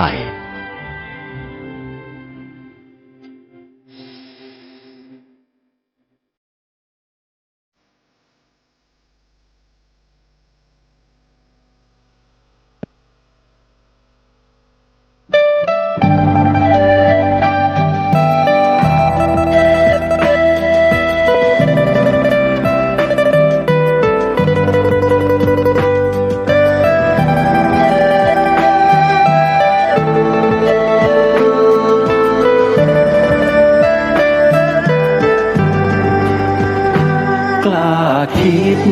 ก็ต้องกล้าทำอย่ากลัวถ้าทำความดีเร่งศึกษาปัญหาให้ทันท่วงทีเมืองไทยจะพัฒนากว่านี้รายการดีๆคดีโลก คดีธรรมขอรำพันบรรยายความคิดเครื่องหมายแห่งสีทั้งสามงามถนัดขาวคือบริสุทธิ์สีสวัสดิ์หมายพระไตรรัตน์และธรรมะคุมจิตไทยแดงคือโลหิตเราใสซึ่งยอมสละได้เพื่อรักษาชาติศาสนาน้ำเงินคือสีโสภาอันจอมประชาถ้าโปรดเป็นของส่วนองค์จัดริ้วเข้าเป็นไตรรงค์จึงเป็นสีธงที่รักแห่งเราชาวไทยทหารอวตารนำไปยงยุทธวิชัยวิชิตก็ชูเกียรติสยามประเทศไทยที่เจริญมั่นคงมาได้จนถึงทุกวันนี้มิได้เกิดขึ้นจากความหวาดกลัวอย่างคลาดเขลาแต่บรรพบุรุษไทยของเราทุกยุคทุกสมัยล้วนแต่มีความกล้าหาญและชาญฉลาดปกป้องเอกราชสร้างชาติให้เกิดความมั่นคงโดยมีธงแห่งพระไตรรัตน์เป็นเครื่องนำชัยจึงเป็นที่มาที่ไปของรายการคดีโลกคดีธรรมกล้าคิดก็ต้องกล้าทำอย่ากลัวถ้าทำความดีเร่งศึกษาปัญหาให้ทันท่วงทีเมืองไทยจะพัฒนากว่านี้รายการดีๆคดีโลกคดีธรรมรายการดีๆคดีโลกคดีธรรม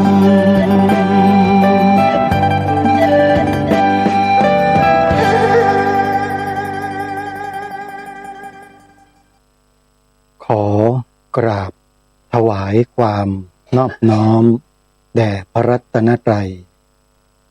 ถวายความเคารพพระมหาเถระพระเถรานุเถระทุกท่าน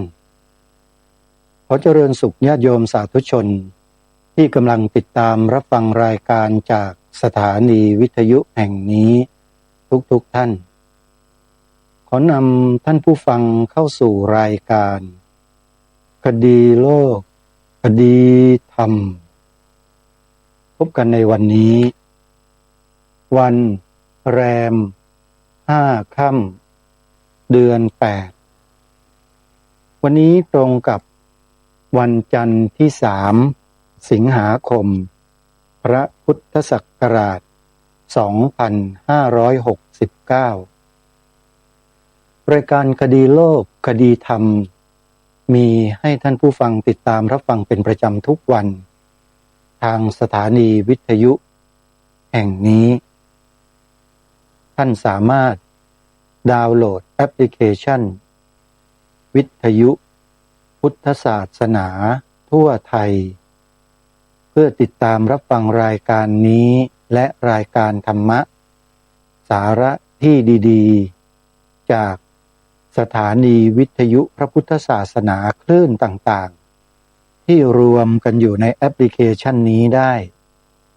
50 สถานีเมื่อท่านดาวน์โหลดแอปพลิเคชันนี้ไว้ในโทรศัพท์ท่านจะมีสถานีวิทยุพระพุทธศาสนาไว้เลือกฟังธรรมะได้มากมายมหาศาล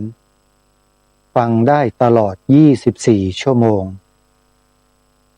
ธรรมะในพระพุทธศาสนานั้นได้ถูกนำมาร้อยเรียงนำมาสาธยายอธิบายประยุกต์เปรียบเทียบอุปมาอุปไมยให้เราได้รู้และเข้าใจได้ง่ายๆจากครูบาอาจารย์มากมายหลากหลายซึ่งถ้าท่านสาธุชนดาวน์โหลดไว้ฟังเนี่ยจะเป็นประโยชน์อย่างมาก ใครที่ไม่เคยรู้หลักธรรมะที่พระสัมมาสัมพุทธเจ้าตรัสรู้และทรงแสดงเอาไว้ เมื่อฟังธรรมะบรรยายจากแอปพลิเคชันดังกล่าวเราจะเข้าใจมากยิ่งขึ้นและในทุกวันนี้นั้นการฟังธรรมถือว่าเป็นสิ่งที่มีความจำเป็นมากเพราะจิตใจของคนที่ใฝ่ธรรมย่อมเจริญบุคคลใดที่ชังธรรมเป็นคนเสื่อมนี่คือคำของพระสัมมาสัมพุทธเจ้าตรัสไว้เป็นภาษาบาลีว่าธัมมกาโมภวังโหติธรรมเทศสีปราภโวผู้ใดใคร่ธรรมผู้นั้นเจริญผู้ใดชังธรรมผู้นั้นเสื่อมเพราะฉะนั้นในปัจจุบันนี้ใครก็ตามที่มีความปรารถนาในการศึกษาเรียนรู้พระธรรมคำสอนของพระสัมมาสัมพุทธเจ้าแค่คิดแค่ตั้งใจแค่นี้ก็นำความเจริญมาให้กับชีวิตได้แล้วท่านผู้ฟังในทางตรงกันข้ามถ้าใครชังธรรมไม่สนใจธรรมปฏิเสธธรรมโจมตีใส่ร้ายป้ายสีเสียดสีผู้ฟังธรรมก็ตามผู้นั้นเสื่อมแน่นอนเสื่อมจากคุณงามความดีและชีวิตของเขานั้นเมื่อล่วงลับจากโลกนี้ไปแล้วภพภูมิที่เขาจะต้องไปอยู่ไปอาศัยไปสถิตจะเป็นภพภูมิที่ดีไปไม่ได้เพราะอะไรเพราะจิตใจของเขานั้นรุ่มร้อนไปด้วยความอิจฉาริษยาความปฏิฆะความไม่พอใจซึ่งเป็นอกุศลจิตอกุศลจิตเมื่อเกิดขึ้นกุ้มรุมจิตใจของใครก็ตามจิตใจผู้นั้นจะเร่าร้อนไม่สงบไม่เย็นจิตใจที่เร่าร้อนไปด้วยการเผาของกิเลสเนี่ยพระพุทธเจ้าตรัสยืนยันไว้เลยว่ามีทุกขติเป็นที่หวังได้ทุกขติก็คืออบายภูมิทั้งสี่มีเปรตอสุรกายสัตว์เดรัจฉานสัตว์นรกเรียกว่าอบายภูมิสี่นี่คือสิ่งที่พระสัมมาสัมพุทธเจ้าตรัสไว้ใครจะเชื่อหรือไม่เชื่อไม่ใช่ปัญหาแต่เมื่อถึงจุดหนึ่งแล้วทุกคนจะสัมผัสได้ด้วยตัวเองทั้งนั้นไม่ต้องให้ใครมาบอกแต่อาศัยพระมหากรุณาคุณพระสัมมาสัมพุทธเจ้าจึงตรัสบอกกับหมู่มนุษย์ทั้งหลายเอาไว้เพื่อไม่ให้มนุษย์เหล่านั้นอยู่ในความประมาททรงสอนตรัสบอกทำให้กับมนุษย์เหล่านั้นถือปฏิบัติตามหลักที่พระองค์ได้ทรงวางไว้คืออริยมรรคมีองค์8เพื่อนำไปสู่ความรู้แจ้งเห็นจริงในอริยสัจสี่โดยลำดับเพราะฉะนั้นเราต้องศึกษาเรียนรู้หลักธรรมคำสอนนี้ให้เข้าใจตั้งแต่เบื้องต้นท่ามกลางและที่สุดไปตามลำดับขอย้ำนะโยมศึกษาไปตามลำดับไม่ใช่ข้ามขั้นไม่รู้อะไรเลยไปฟังใครมาก็ไม่รู้แล้วก็มาทึกทักว่าแนวปฏิบัติที่ถูกมันต้องอย่างนี้ ต้องอย่างฉัน อย่างนั้นอย่างโน้นผิดหมด ระวังให้ดีนะ จะกลายเป็นการกล่าวตู่พระธรรมวินัยของพระสัมมาสัมพุทธเจ้าเอานะโยม อย่าไปคิดเช่นนั้นเด็ดขาด ทางที่ดีเนี่ยควรทำการศึกษาเรียนรู้ไปตามลำดับค่อยๆศึกษาไปเริ่มต้นด้วยการฟังทางรายการจึงบอกกับท่านผู้ฟังมาโดยตลอดทุกๆวันในตอนต้นให้ดาวน์โหลดแอปพลิเคชันที่ชื่อว่าวิทยุพุทธศาสนาทั่วไทยเอาไว้เมื่อเราดาวน์โหลดแล้วเราจะได้รับฟังธรรมะสาระดีๆจากครูบาอาจารย์มากมายหลากหลายที่ทางสถานีวิทยุพระพุทธศาสนาท่านได้คัดสรรมาไว้ให้แก่พวกเราได้สดับรับฟังกันดีแล้วโยมเปิดฟังคลื่นไหนสถานีไหนเป็นประโยชน์ทั้งนั้นเลยแต่ถ้าจะให้ทางรายการแนะนำญาติโยมให้ติดตามรับฟังเนี่ยก็ต้องแนะนำสถานีวิทยุที่อาตมาภาพรู้จักและติดตามมาโดยตลอดต้องบอกกับญาติโยมให้ทราบโยมจะได้ติดตามรับฟังเหมือนกับอาตมาสถานีวิทยุที่อาตมาแนะนำให้โยมฟังนะโยมก็มีสถานีวิทยุที่ชื่อว่าวัดหนองกายอยู่ตำบลสันป่ายางอำเภอแม่แตงจังหวัดเชียงใหม่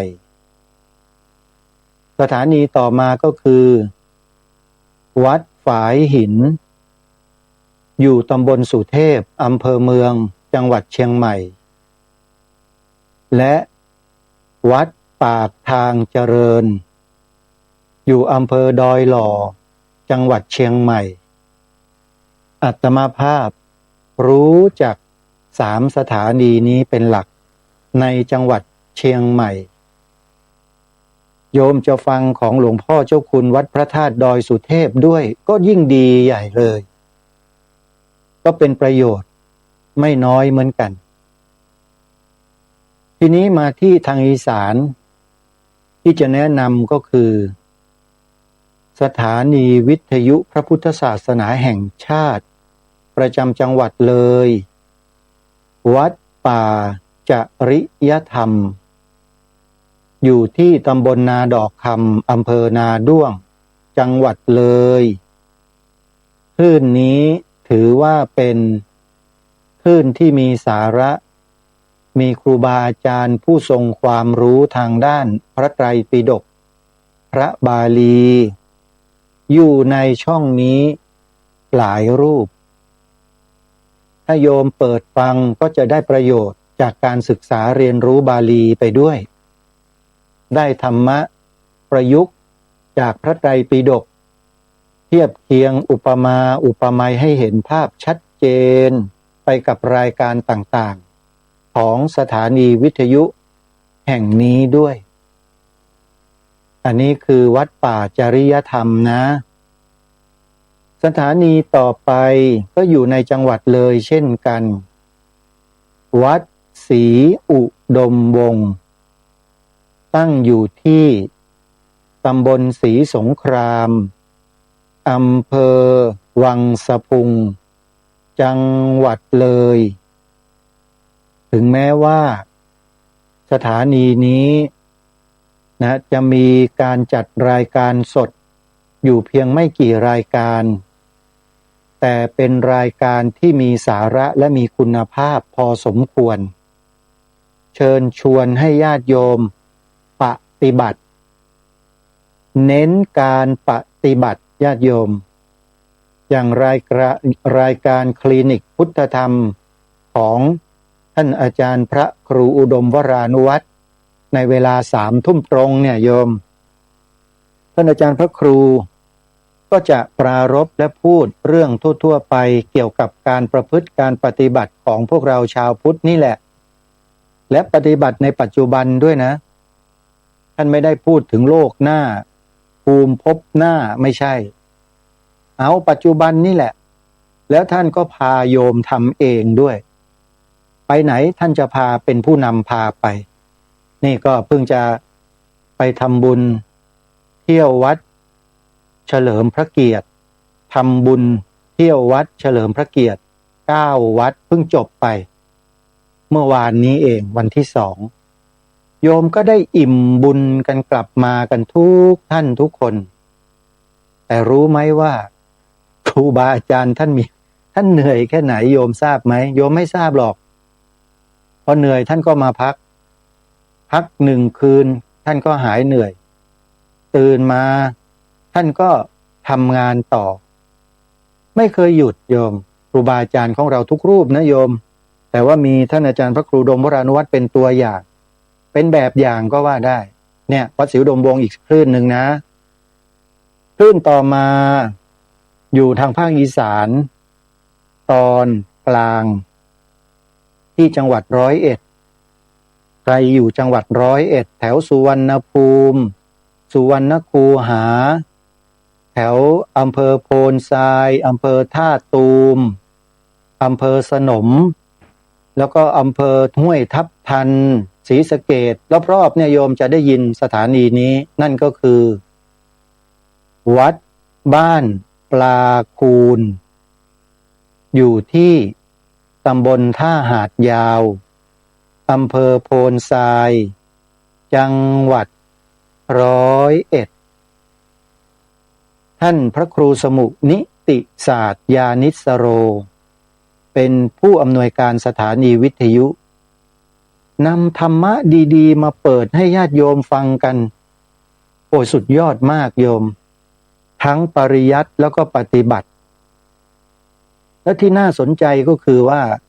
สถานีวิทยุแห่งนี้เนี่ยเชิญชวนให้ชาวบ้านมามีส่วนร่วมในการจัดรายการมาพบปะกันพูดคุยแลกเปลี่ยนความรู้เรียนรู้ซึ่งกันและกันดีมากๆเลยโยมช่วงสายๆของแต่ละวันโยมลองเปิดฟังดูเถอะโยมจะได้อรรถรสอีกแบบหนึ่ง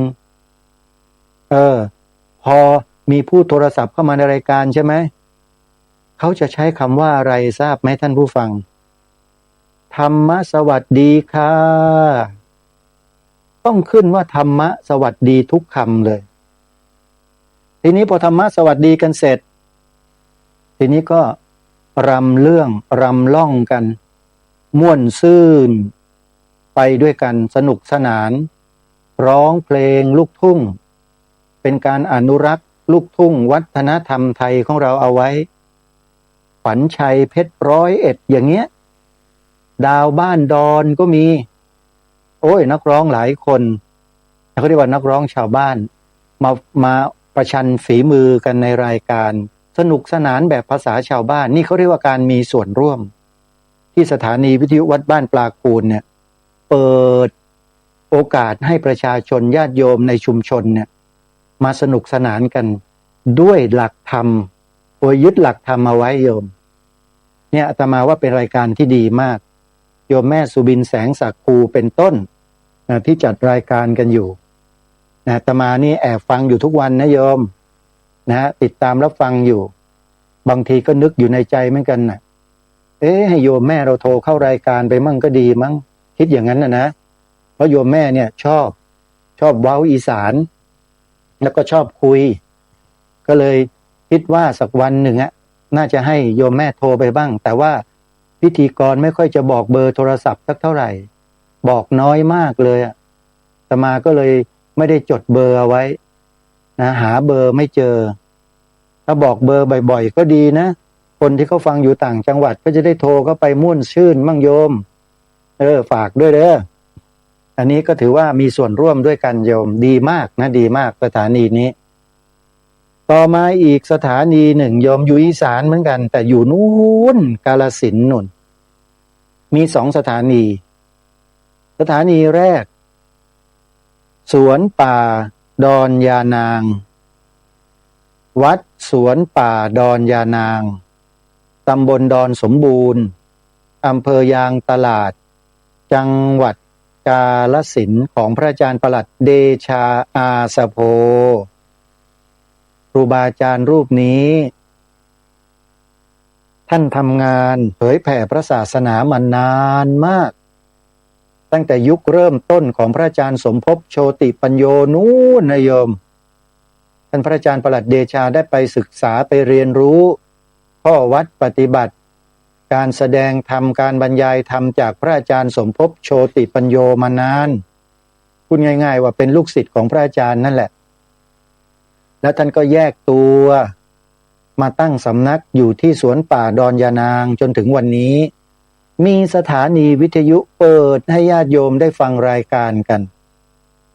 มีหลักธรรมคำสอนของครูบาอาจารย์ที่ท่านอธิบายให้พวกเราให้ญาติโยมได้ฟังกันมีภาษาท้องถิ่นด้วยอะไรด้วยดีมากเลยโยมและทุกวันนี้ครูบาสันก็เป็นผู้ดูแลสำนักดูแลสถานีวิทยุอยู่พระอาจารย์ประหลัดเดชาท่านก็บินไปบินมากรุงเทพอินเดียกรุงเทพอยู่เป็นประจำเพราะท่านไปสร้างวัดเอาไว้ที่อินเดียอยู่2 วัดก็ถือว่าเป็นการไปเผยแผ่พระพุทธศาสนาในต่างแดนอีกส่วนหนึ่งที่ท่านพระอาจารย์ประหลัดเดชาท่านได้สร้างได้ทำไว้นะวัดสวนป่าดอนยานางนี่ก็อีกสถานีหนึ่งนะโยมก็ติดตามรับฟังกันและอยู่ในอำเภอเดียวกันอีกคลื่นหนึ่งก็คือวัดอารามมงคล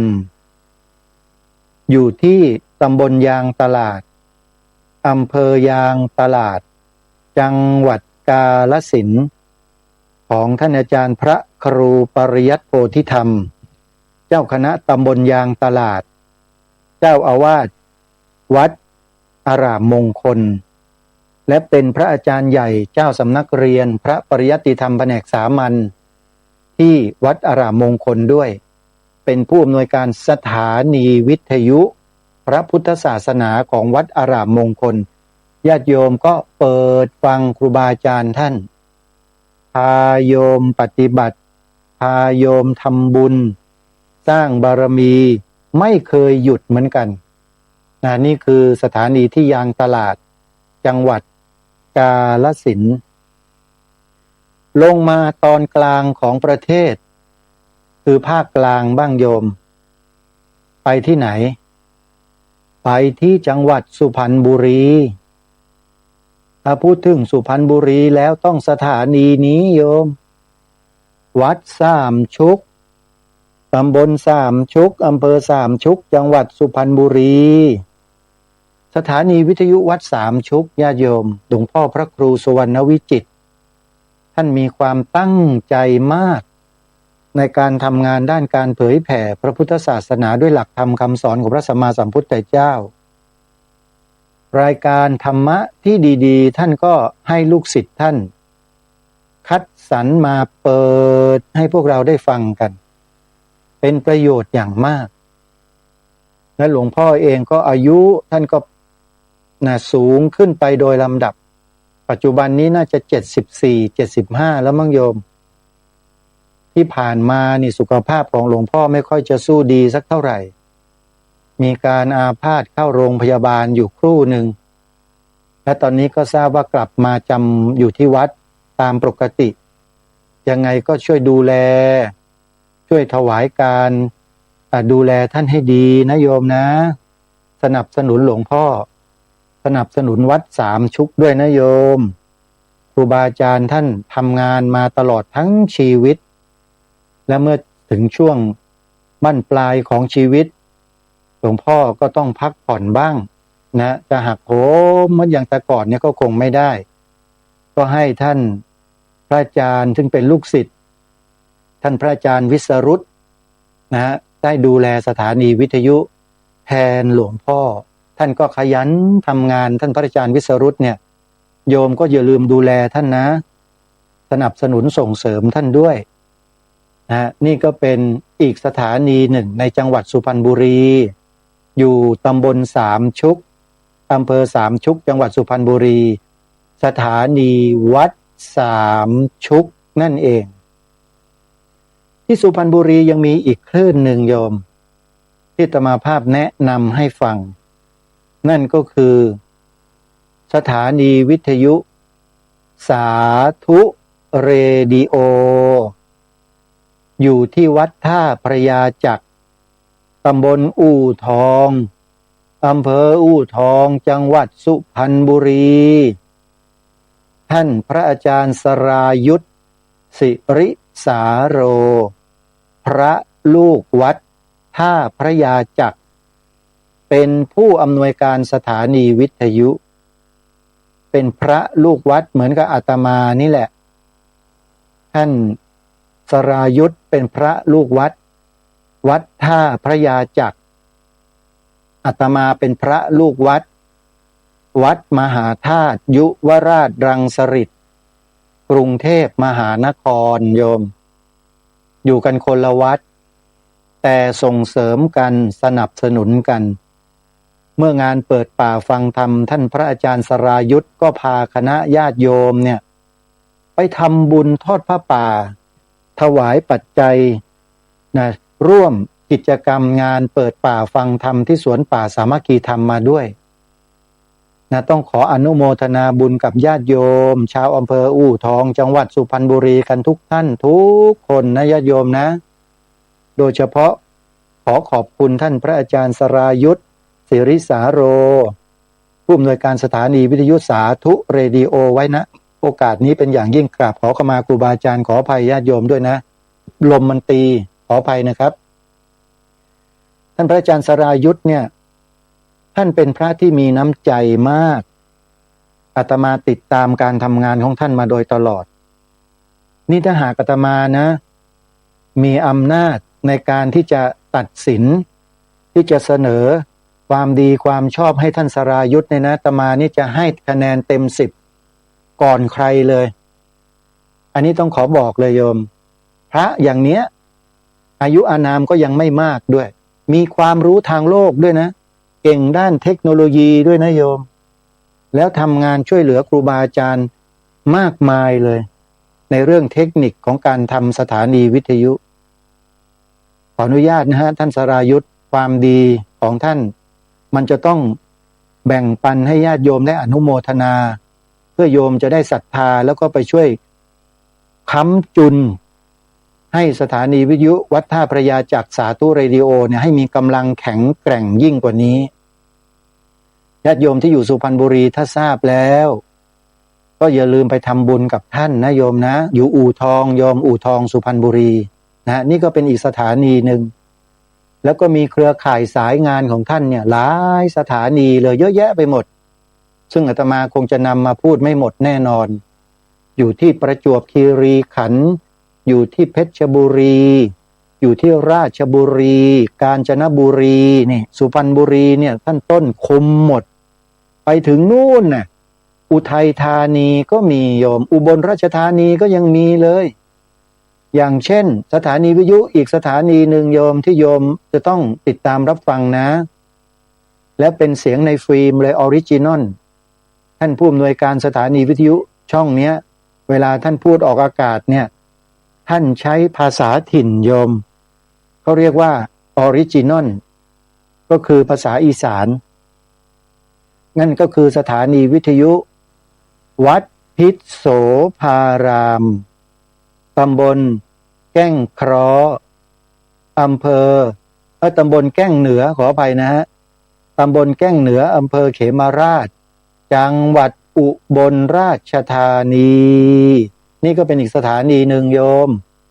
ที่โยมจะต้องติดตามรับฟังแล้วก็ต้องช่วยสนับสนุนครูบาอาจารย์ท่านนะท่านอาจารย์พระครูเกษมพิษโสพลนะฮะท่านอาจารย์พระครูเกษมพิษโสพลผู้อำนวยการสถานีวิทยุวัดพิษโสภารามท่านทำงานมานานมากๆเลยแล้วก็ยังคงมั่นอยู่ในการทำงานเผยแผ่มาโดยตลอดไม่วางมือนะเพราะว่าวางไม่ได้พอวางแล้วสถานีวิทยุเงียบเลยโยมเพราะว่าจะหาพระภิกษุที่จะมาสารงานต่อท่านเนี่ยยังหาไม่เจอโยมครูบาอาจารย์รูปใดเนาะ จะไปสารต่องานเผยแผ่ให้กับท่านอาจารย์พระครูเกษมพิษโสพลที่จังหวัดอุบลราชธานีก็นิมนต์นะครับ ต้องมีใจรักนะครับครูบาอาจารย์นะท่านอาจารย์พระครูก็จะได้สบายใจจะได้วางมือลงให้เบาหน่อยท่านจะได้ไม่ต้องเหนื่อยมากนะเนี่ยครูบาอาจารย์แต่ละรูปแต่ละท่านที่ทำงานกันมานับเวลาเป็น10 ปี20 ปีมาเนี่ยโยมท่านก็เหนื่อยพอสมควรแหละแต่ใจท่านนั้นน่ะสู้ตลอดนะยังไงก็ขอให้ญาติโยมได้ช่วยกันนะดูแลครูบาอาจารย์ของเราไว้ให้ดีอย่าให้ท่านต้องอ่อนเปรี้ยเพลียแรงแล้วก็หายจากวงจรนี้ไปนะโยมช่วยอุปถัมภ์และค้ำชูท่านไว้นะรายการคดีโลกคดีธรรมนั้นเป็นเพียงแค่รายการเล็กๆเป็นรายการหนึ่งในสถานีวิทยุของครูบาอาจารย์ที่ท่านเมตตาให้พื้นที่ในการออกอากาศในแต่ละวันอาตมาภาพในฐานะเจ้าของรายการก็พยายามทำหน้าที่อย่างซื่อสัตย์สุจริตและซื่อตรงนะไม่มีความคดในงอกงอในกระดูกงดในข้องอในกระดูกไม่มีโยมอาตมาตรงไปตรงมาแล้วนำเสนอสิ่งที่สำคัญสำหรับคนไทยประเทศไทยของเราด้วยอาตมาจะจับงานแบบนี้โยมอะไรที่เป็นอัตลักษณ์เป็นสัญลักษณ์เป็นเอกลักษณ์ของชาติบ้านเมืองแล้วมีคนพยายามจะจ้องทำลายสิ่งเหล่านี้ของชาติบ้านเมืองเนี่ยอาตมาภาพจะอาสาทำหน้าที่มาทำการบอกกล่าวญาติโยมสาธุชนให้ทราบแล้วก็ ขออภัยครับแล้วก็เชิญชวนญาติโยมสาธุชนครูบาอาจารย์ทุกรูปนะครับพี่น้องชาวพุทธทุกท่านทุกคนเนี่ยช่วยกันปกป้องรักษาคุ้มครองสืบสารและต่อยอดสิ่งที่ทางรายการเน้นและย้ำนั่นหมายความว่าสิ่งนั้นสำคัญยิ่งผมขอย้ำนะครับครูบาอาจารย์ว่าสำคัญยิ่งทีนี้พวกเราเนี่ยพูดไปเดี๋ยวจะหาว่าผมตำหนิอีกไม่ได้ตำหนิท่านแต่เอาความจริงมาพูดนะครับพวกเราเนี่ยนะครับเราไปฟังใครอื่นมากเกินไปหรือเปล่าจนทำให้เราเนี่ยเกิดอาการกลัวเกิดอาการไม่กล้าที่จะยืนหยัดอยู่บนความถูกต้องของชาติบ้านเมืองของเราเองพฤติกรรมของเราถูกเบี่ยงเบนไปโดยคำพูดและชุดความคิดที่เขาป้อนให้แก่เรามาโดยตลอดเท่าที่ผมสังเกตจะเป็นอย่างนี้กันทั้งนั้นเลยศัตรูของเราเหล่านี้เป็นคนที่ฉลาดมากเขารู้จักเข้าไปหาบุคคลที่เขาสามารถที่จะทำให้บุคคลนั้นนะลดแรงในการทำงานของเขาลงได้เยอะทุ่นแรงให้เขาได้เยอะมากเลยเขาเข้าไปประกบเลยประกบใครก็คือบุคคลคนนั้นเนี่ยอยู่ในระดับที่สั่งการให้พระสงฆ์เราเนี่ยเดินไปข้างหน้าก็ได้ถอยหลังก็ได้เลี้ยวซ้ายเลี้ยวขวาได้เขาเข้าไปประกบคนประเภทนั้นท่านผู้ฟังพอประกบคนประเภทนั้นเขาก็ยิงชุดถ่ายทอดชุดความคิดที่มันสวนทางกับบรรพบุรุษของเราใส่เข้าไปในสมองของบุคคลนั้นใส่บ่อยๆใส่มากๆแล้วก็มีการแกมขู่นิดๆด้วยนะไอ้สันดานคนพวกนี้มันเป็นอย่างนี้ขออภัยเนี่ยผมใช้คำนี้นะผมถือว่ามีสันดานเลวอย่างเงี้ยมันข่มขู่ด้วยนะถ้าไม่อย่างนั้นอย่างนี้นะจะต้องอย่างนั้นอย่างนั้นจะต้องมีคนจะต้องอย่างงู้นอ้างนู่นอ้างนี่อ้างคนนั้นอ้างบุคคลคนนั้นที่เป็นผู้สั่งการพวกเราก็กลัวเนี่ยขาสั่นเลยฮะดิ๊กพอได้ยินคำเนี้ยที่เขาอ้างเขาขู่แล้วเขาก็กำกับมาออกคำสั่งมาออกเอกสารหนังสือมาพวกเราเนี่ยก็เป็นคนที่เชื่อฟังผู้หลักผู้ใหญ่อยู่แล้วใช่ไหมพอ อเห็นเอกสารหนังสือพอเห็นแถลงการพอเห็นคำสั่งพอเห็นอะไรเท่านั้นแหละหุบปากเงียบกันหมดไม่กล้าที่จะพูดความจริงของประเทศชาติบ้านเมืองตัวเองออกผ่านสื่อกันอีกเลยกลัวกันไปหมดเลยผมพูดแรงไปหรือเปล่าเนี่ยแต่มันเป็นความจริงใช่ไหมครับครูบาอาจารย์ฮะพวกเรากลัวกันไปเองโดยเฉพาะผู้สั่งพวกเราเนี่ยกลัวและขี้ขลาดสุดๆมีคำอยู่คำหนึ่งเขาบอกว่าคนเราเนี่ยนะยิ่งสูงแล้วมันยิ่งหนาวท่าทางมันจะเป็นความจริงนะครูบาอาจารย์ที่เคารพทุกรูปญาติโยมสาธุชนที่นับถือทุกท่านจริงไหมโยมแม่มณพรโยมแม่นันทพรคนเราเนี่ยฮะอยู่ธรรมดาปกติเป็นชาวไร่ชาวนาเป็นพระธรรมดาสามัญเนี่ยนะก็อยู่แบบง่ายๆสบายๆแต่พอสูงขึ้นไปหน่อยเนี่ยมันยิ่งหนาวจริงไหมโยมจริงนะครับไม่ใช่ไม่จริงนะฮะเพราะไอ้ตำแหน่งอะไรทั้งหลายทั้งปวงที่มันมีอยู่ในโลกใบนี้ที่เขากำหนดใช้กันเนี่ยนะครับผมถือว่าเป็นของโลกนะครับมันถูกกำหนดมาเพื่อการอะไรบางอย่างก็คือกำกับมนุษย์ด้วยกันนั่นเองโยมทีนี้ไอ้เครื่องมือตัวเนี้ยมันมีประสิทธิภาพซะด้วยสิถ้าใครได้มีอำนาจแล้วใช้เครื่องมือเนี้ยถ้าไม่มีสติและไม่มีปัญญานะมันจะกลายเป็นว่าใช้เครื่องมือไปในทางที่ไม่ถูกต้องไม่เหมาะไม่ควรเผลอเครื่องมือนั้นอาจจะมาทำลายชาติตัวเองโดยไม่รู้ตัวก็ได้เห็นหรือยังท่านเครื่องมือพวกเนี้ยนะเครื่องมือพวกเนี้ยถ้าใช้อย่าง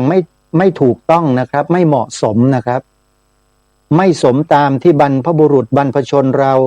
ได้สืบสารรักษาต่อยอดจารีตประเพณีอันดีงามของชาติบ้านเมืองมาไว้เนี่ยคือมันขัดแย้งกับสิ่งที่บรรพบุรุษทำพูดง่ายๆมันเป็นอันตรายนะครับก็ยกตัวอย่างก็เช่นสิ่งที่ผมรณรงค์มานี่แหละให้พวกเรากล่าวให้พวกเราพูดกัน2 ประโยคเนี่ยผู้บังคับบัญชาของพวกเรามีพูดให้เราได้ยินได้ฟังและสนับสนุนส่งเสริมให้เราได้พูดกันบ้างไหมล่ะครับมีไหมฮะมีแต่ว่าจะห้ามเราใช่ไหมอย่างที่ผมพูดออกรายการเนี่ยได้ยินกันไปหมดแหละเจ้าคณะพระสังฆาธิการหลายๆระดับได้ยินผมหมดทำไมผมจึงกล้าพูดและกล้ายืนหยัดอยู่บนความถูกต้องของบรรพชนของเราอยู่อย่างนี้มาได้โดยตลอดเพราะอะไรล่ะครับข้อแรกเลยนะครับเพราะผมกล้าครับกล้าทำในสิ่งที่ถูกต้องฮะแล้วผมก็ไม่กลัวด้วยผมไม่เคยกลัวอะไรเลยถ้าเราทำพูดคิดในสิ่งที่ถูกต้องแล้วไม่เคยกลัวเป็นเหมือนดั่งที่พระสัมมาสัมพุทธเจ้าตรัสสอนไว้เลยฮะคนที่มีธรรมอยู่ในใจเนี่ยเขาจะมีความกล้ามีความห้าวหาญในการที่จะทำคุณงามความดีอย่างต่อเนื่องและก็ไม่มีความหวั่นไหวด้วยผมมั่นใจว่าสิ่งที่ผมพูดที่กล่าวออกไปแล้วเชิญชวนพวกเราได้ช่วยกันกล่าวเนี่ยนี่คือสิ่งที่ถูกต้องของบ้านเมืองของเราครับ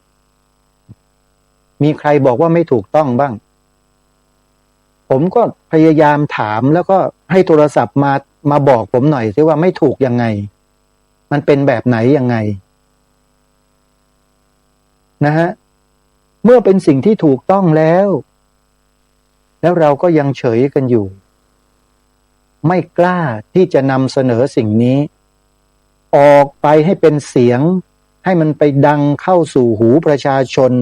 และคนไทยโดยทั่วไปให้กว้างขวางเนี่ยผมเสียดายเวลาครับที่มันสูญเสียไปโดยเปล่าประโยชน์เรื่องของมันเป็นอย่างนี้ครับมันเสียเวลาท่านผมอุตส่าห์ไปค้นคว้า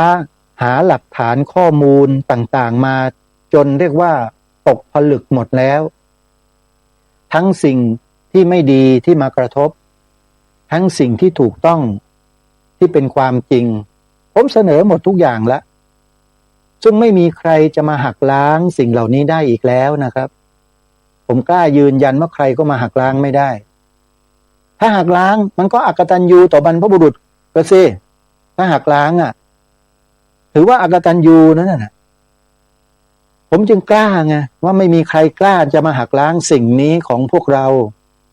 แต่พวกเรานั่นน่ะไม่กล้ากันเองครับไม่กล้ากันเองต้องกล้าครับ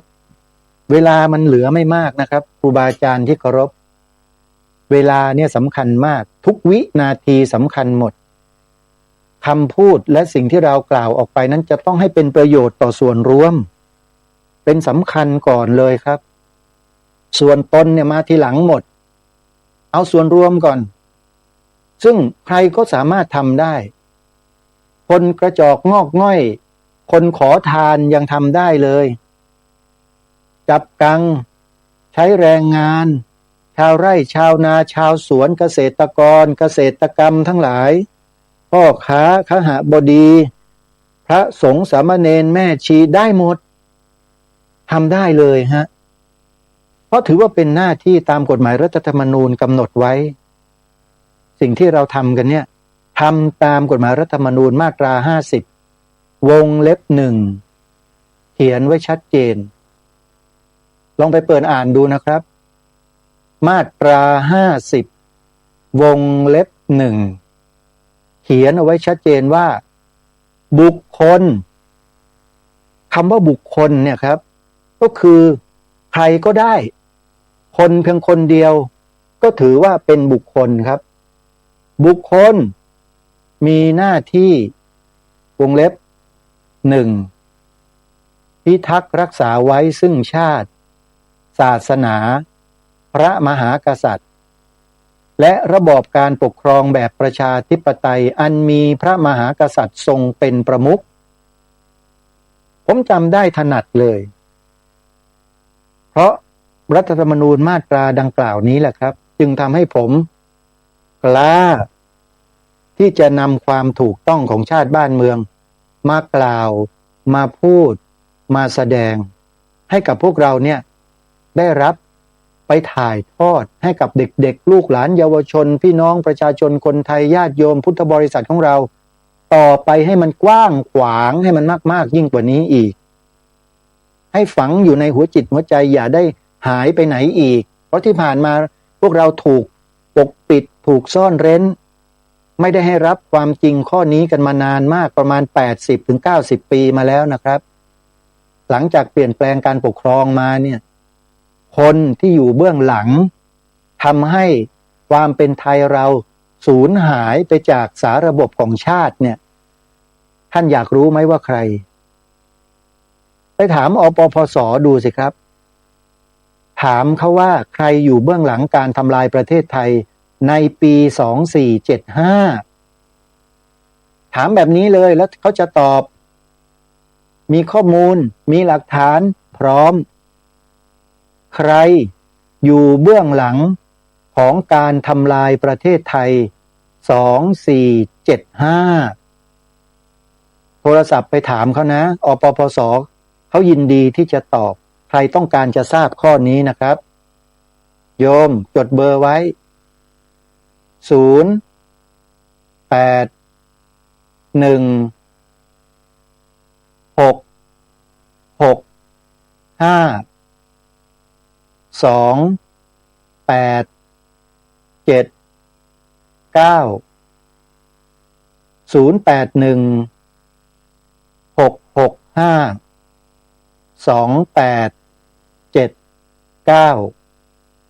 แล้วอย่าลืมเวลาโทรไปคุยกับเขาเนี่ยต้องคุยกับเขาก่อนว่าได้ฟังรายการคดีโลกคดีธรรมแล้วเขาให้เบอร์โทรศัพท์มาให้มาสอบถามอปปส.ว่าเบื้องหลังของการทำลายประเทศไทยมีใครอยู่เบื้องหลังเมื่อปี2475ทำไมจึงไม่มีใครบอกในประวัติศาสตร์ทำไมจึงไม่เขียนออกมาให้เห็นชัดเข เขาเป็นใครกันแน่อปปสเขาจะตอบคำถามนี้กับทุกท่านแต่ถามให้ดีนะถามแล้วให้เขาเนี่ยมีความรู้สึกว่าปลอดภัยไม่ใช่ถามแล้วเขามีความรู้สึกไม่ปลอดภัยเนี่ยเขาก็อาจจะไม่ตอบก็ได้อันนี้เตือนไว้ก่อนนะโยมนะฮะครูบาอาจารย์ของเราด้วยนะครับแนะนำตัวเสียก่อนพอโทรไปปุ๊บเจริญพรอปปสใช่ไหมพอเจริญพรปุ๊บทางนั้นเขาก็รู้แล้วเป็นพระถูกไหมครับแต่ถ้าสวัสดีเขาไม่รู้ว่าเป็นใครฮะต้องรายงานตัวด้วยถ้าสวัสดีก็แปลว่าเป็นญาติโยมกระผมดิฉันนายนางสาวหรือด็อกเตอร์หรือผู้ช่วยศาสตราจารย์หรืออะไรก็แล้วแต่บอกเขามันสร้างความไว้เนื้อเชื่อใจในเบื้องต้นเป็นอย่างดีเลยการแนะนำตัวเองเนี่ยนะก็ขอฝากไว้ใครต้องการจะทราบลองถามเขาดูทางรายการพูดไม่ได้พูดออกอากาศไม่ได้โยมเห็นใจอาตมาบ้างเถอะโยมนี่ก็อยากจะรู้อยากจะทราบกันอาตมาก็เข้าใจนะในการ์ตูนแอนิเมชัน2475ที่เขาเคยปล่อยออกมาให้เราดูกันเนี่ยในโลกโซเชียลอ่ะใครที่เคยดูเคยติดตามเนี่ยข้อมูลเขาเอามาไม่หมดนะอาตมาก็ยังสงสัยอยู่เหมือนกันว่าเขาทำออกมาโดยที่เขาทำไมถึงไม่เปิดเผยกลุ่มบุคคลอีกกลุ่มหนึ่งที่เป็นตัวการสำคัญด้วยที่ทำให้2475ประสบความสำเร็จและคนพวกนี้ก็ไม่ถูกเปิดเผยตรงๆนะต้องคอยให้อปปสเข้าไปล้วงข้อมูลมานั่นแหละถึงจะรู้เพราะฉะนั้นอปปสจึงมีข้อมูลของคนเหล่านี้เป็นอย่างดีเลยแล้วคนเหล่านี้ถามว่าไปไหนแล้วไปไหนล่ะก็ยังอยู่เนี่ยแล้วก็ยังดำเนินการกับประเทศไทยของเราอย่างต่อเนื่องด้วยอปปสเนี่ยก็ทราบดีรู้ดีเลยแหละว่าเขากำลังดำเนินการเรื่องอะไรอยู่บ้างเนี่ยเห็นไหมนี่คือการทำงานของแต่ละท่านแต่ละฝ่ายแต่ละองค์กรแต่ละหน่วยที่ทำหน้าที่ด้วยความเสียสละด้วยความทุ่มเทเพราะเป็นห่วงชาติบ้านเมืองตัวเองเนี่ยมันจิบโยมขันธ์ห้าเป็นของหนักเน้อครูบาอาจารย์มีพระสัมมาสัมพุทธเจ้าเป็นต้นตรัสสอนเราชัดเจนอยู่แล้วรูปังอนิจจังเวทนาอนิจจาสัญญาอนิจจาสังขาราอนิจจาวิญญาณังอนิจจังรูปังอนัตตาเวทนาอนัตตาสัญญาอนัตตาสังขาราอนัตตาวิญญาณังอนัตตาสวดทำวัดเช้ากันทุกวันแล้วเราจะเชื่อเป็นอย่างอื่นได้ไหมล่ะก็ในเมื่อมันเป็นอย่างนี้แล้วขันธ์ห้าเนี่ยก็คือไอ้ตัวชีวิตของเราเนี่ยไอ้รูปร่างกายนี่เนี่ยที่เราไปยึดมั่นถือมั่นเป็นตัวตนอยู่เนี่ยพระพุทธเจ้าตรัสสอนเราว่าเป็นอนิจจังทุกขังอนัตตาชัดๆอยู่แล้วเราไปหวงแหนมันไว้เพื่ออะไรหวงแหนมันไว้เพื่อแล้วเราไม่คิดที่จะใช้มันเนี่ยทำประโยชน์ให้กับส่วนรวมประเทศชาติบ้านเมืองพระพุทธศาสนาพระมหากษัตริย์บ้างเลยหรือไงหวงแหนไว้ทำไมจริงไหมฮะหวงแหนไว้เพื่อให้ทำประโยชน์แก่ชาติบ้านเมืองนี่สำหรับอาตมาแล้วก็อีกหลายๆท่านนะเราคิดกันแบบนี้และบรรพบุรุษเราที่ได้รับการยกย่องสร้างอนุสาวรีย์ไว้ใหญ่โตเนี่ยไว้เป็นที่ระลึกถึงวีรกรรมของท่านเนี่ยอาตมาภาพและกระผมก็เชื่อว่าท่านคิดแบบนี้กันมาทั้งนั้นครับคือเข้าใจธรรมะของพุทธเจ้าแล้วก็นำมาใช้เป็นประโยชน์ต่อบ้านเมืองโดยไม่เกี่ยงงอนเลยด้วยแล้วก็ไม่กลัวต่ออุปสรรคปัญหาใดๆทั้งสิ้นฝ่าฟันมันแบบสุดลิ่มทิ่มประตูอย่างที่ในหนังมันว่านั่นนะเป็นอย่างนั้นครับเวลาหมดอีกแล้วท่านผู้ฟังเอาละเดี๋ยววันพรุ่งนี้ มาว่ากันต่อ แต่ก็อาจจะมีงานบุญงานกุศลมาแจ้งให้กับญาติโยมได้ทราบกันบ้างนะวันนี้ก็แนะนำสถานีวิทยุไปให้กับทุกท่านได้ทราบแล้วแล้วก็มาปรารภย้ำอีกครั้งหนึ่งว่าถ้าเราไม่ใช้เวลาที่เหลือที่มีอยู่ตรงนี้ให้เป็นประโยชน์เพื่อส่วนรวมกันบ้างมันน่าเสียดายเวลาครับมันผ่านไปแล้วมันหายหมดเลยนะครับเวลาเนี่ยแล้วถ้าเราเอาเวลาที่มีอยู่มาใช้ทำในสิ่งที่เป็นประโยชน์ต่อชาติบ้านเมืองอย่างที่รายการคดีโลกคดีธรรมแนะนำเนี่ยนะครับเราจะได้คนที่มีจิตสำนึกรักชาติบ้านเมืองบ้านเกิดกลับมาอีกมหาศาลเลยขนาดไหนลองคิดดูสิครับนี่ตรงนี้ฝากไว้นะฮะเลยเวลามาแล้วเอาละขอสมมติยุติรายการไว้แต่เพียงเท่านี้ขอความสุขสวัสดีจะมีแด่ท่านผู้ฟังทุกท่านทุกคนเทินขอเจริญพร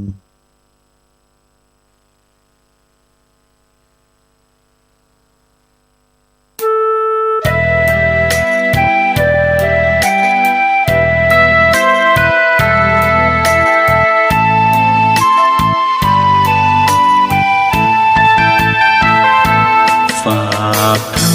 ำยามดึกกับสายลมเพื่อความสุขสมทวนทั่วทุกหัวใจถึงคนทั้งโลกซึ่งอยู่แดนไกลจากคณะสงฆ์เชียงใหม่ที่ได้ตั้งใจเทศกลอนป่านนี้ศรัทธาลับหรือยังหรือกำลังฟังคลื่นนี้กันอยู่หนอ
วุ่นวา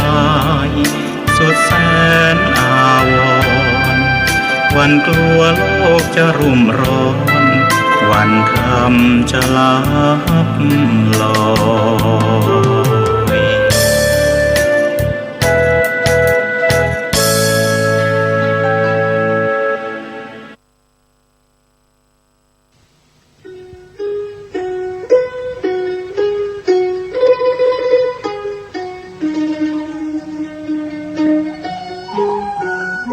คัมภีร์อุปาตสันติเป็นวรรณกรรมภาษาบาลีของล้านนาไทยแต่งโดยพระมหามังคละศีละวังสะ พระเถระนักปราชญ์ของชาวเชียงใหม่รูปหนึ่งในสมัยของพระเจ้าสิริธรรมจักรวรรดิลกราชาธิราชหรือพระเจ้าติโลกราชรัชกาลที่11แห่งราชวงศ์มังรายเป็นพระคาถาล้วนจำนวน271คาถาคัมภีร์นี้เป็นที่รู้จักกันแพร่หลายในหมู่ชนชาวล้านนามาแต่โบราณกาลทั้งพระสงฆ์สามเณรและชาวบ้านพากันสวดและฟังอุปาทสันติเพื่อกลับความร้ายให้กลายเป็นความดีมีคำเล่าว่าสมัยที่ท่านแต่งอุปาทสันตินั้นที่เชียงใหม่มีโจรผู้ร้ายและคนอันธพาลชุกชุมผิดปกติมีเหตุร้ายและสิ่งกระทบกระเทือนอยู่เสมอพระมหาเถระศีละวังสะจึงให้พระสงฆ์สามเณรและประชาชนพากันสวดและฟังอุปาทสันติเพื่อสงบเหตุร้ายทั้งมวลที่เกิดขึ้นในเมืองคณะสงฆ์วัดราชภาติการามกรุงเทพมหานครได้นำบทสวดอุปาทสันติคาถาสวดถวายแด่พระบาทสมเด็จพระเจ้าอยู่หัวภูมิพลอดุลยเดชมหาราชเนื่องในวโรกาสฉลองกาญจนาภิเษกเป็นครั้งแรกณเสนาสนะป่าสิริวัฒนวิสุทธิ์อำเภอท่าตะโกจังหวัดนครสวรรค์จึงขอเชิญชวนพุทธศาสนิกชนคนไทยทุกท่านได้ร่วมกันสวดพระคาถานี้ถวายเป็นราชสักการะบูชาแด่พระบาทสมเด็จพระเจ้าอยู่หัวในวโรกาสอันเป็นมหามงคลครั้งนี้และเพื่อยังความสุขสงบอันยิ่งใหญ่ให้แก่แผ่นดินเพื่อความสงบระงับจากภัยพิบัติทั้งปวงและเพื่อความเป็นสิริมงคลแก่ตนเองครอบครัวหมู่คณะชาวไทยและชาวโลกทั้งมวลสรัจฉังสะเสนังสะพันธุงนรินทางปริตตานุภาโวสทารักขตุติภริตวานเมตตังสเมตตาภทานตาอวิคิตจิตตาปริตตังพนันตุ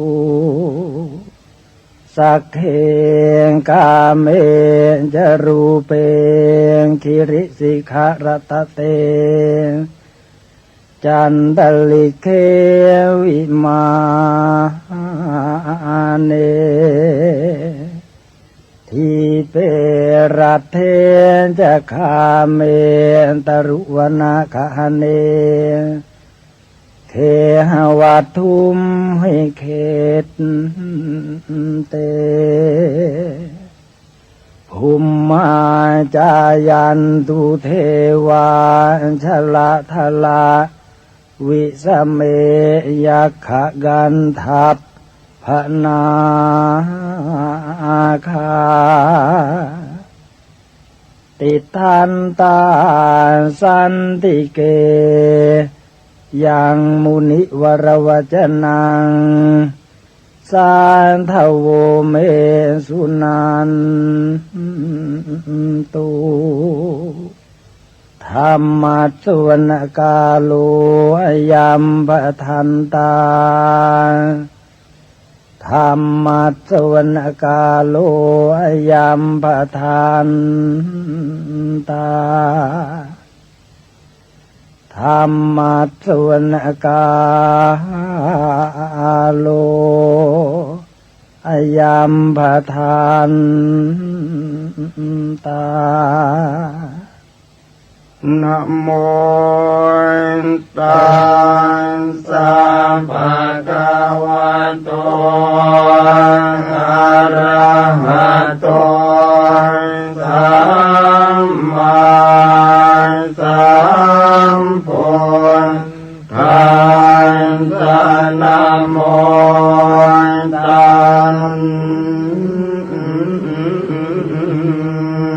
สสะภะคะวะโตอะระหะโตสัมมาสัมพุทธัส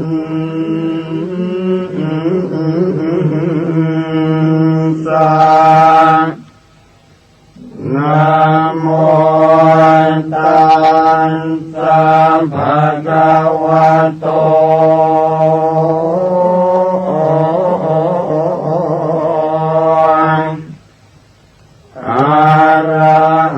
โตสัมมา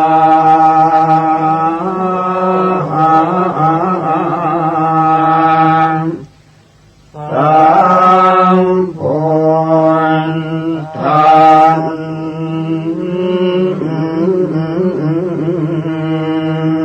สะ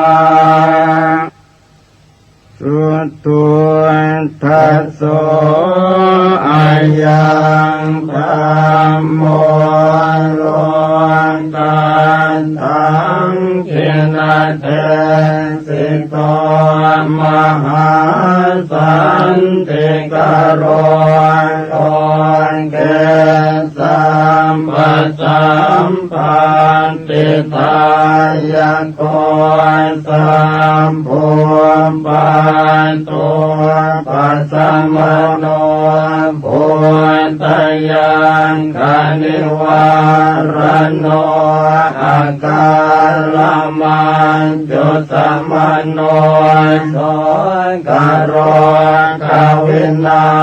สโนปราจังกัปปมันตโนรัญโยวิจยวันตโนสัมปันนิทหโรสันโตธัมมังวังคามิปุตตโตวันตุตยานสยโยยันตสังวันเนติกุณโนตเมตันสตันตสุขาโรกายโสติโยโหติสัมปทาตันหังกโรมหาวิโรสัมปโลกานุกรรมปันโกวันตสังสารกรรมโนสัมปกรรมตัตโตสัทธาสัมภาภิกขุสัมภวินโทสัมปเทวะคารตโมสัมปัสสวะคาริกิโนตตาโสทิงกโรตุโนวรรังคณะสัมปันโนเมตังกโรมหามุนิจุตินตโรมหาสิริสุวรรณกิริสันนิโพธิพรุปมหากายโยมหานาโทมหาพโลมหาการุณิโกสัทธามหา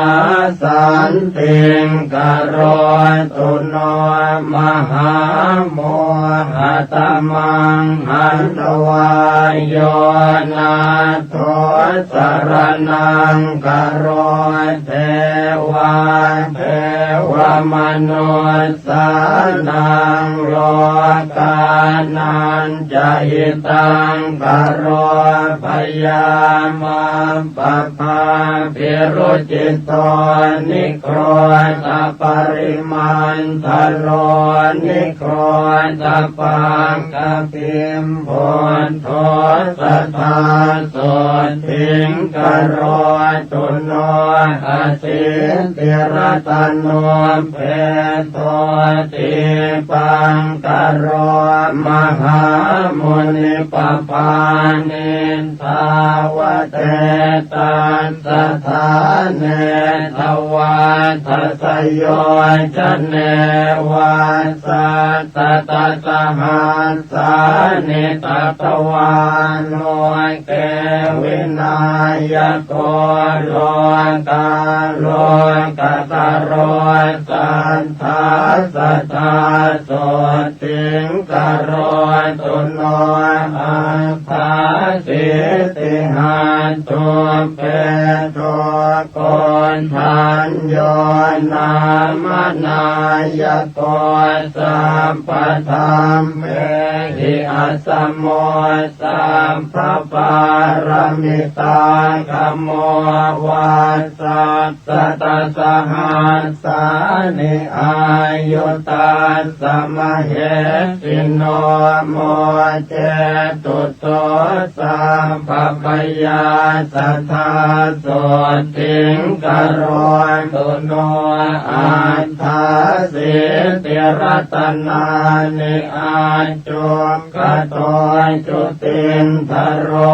มังกโลนามาสัมพุทโธนาวุติสหัสสายุโกจัปปันนรังปิโยทัสสะสหัสสะโลกธาตุโยปรันตาตาสัจจาแทนติเอสะโสทิงกโร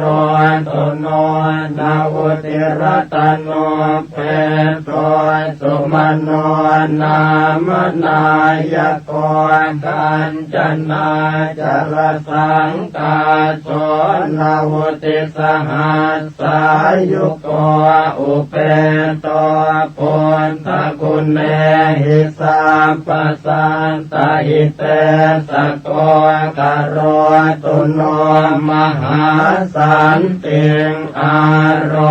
กยัญจะสุขังสัตตาอาสิติรัตโนเพโทสัตติสหัสสะอายุโกเรวโตนามาสัมพุทโธสัมปโลกุตตโรมุนิตาสัสริเรเนพัตตาปภามาลาอนุตตราปรันตายโยชเนนิจังสัทธาโสทิงกโรตุโนโมปิโตนามาสัมพุทโธนาวุติสหัสสายุโกสังสารสังกเรสันเตภะหุโมเจติทุกขโตอัตถปัญญาสารตนังอาจุกโตมหามุนิโอภาเสติติสาสัมภาสัทธาโสติงกโรตุโนอโนมัทานสิสัมพุทโธเตชันสิทุรติกัมโมอันตปันนาสรตโนโอ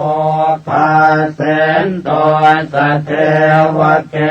นิพพานปาปะโกโลเก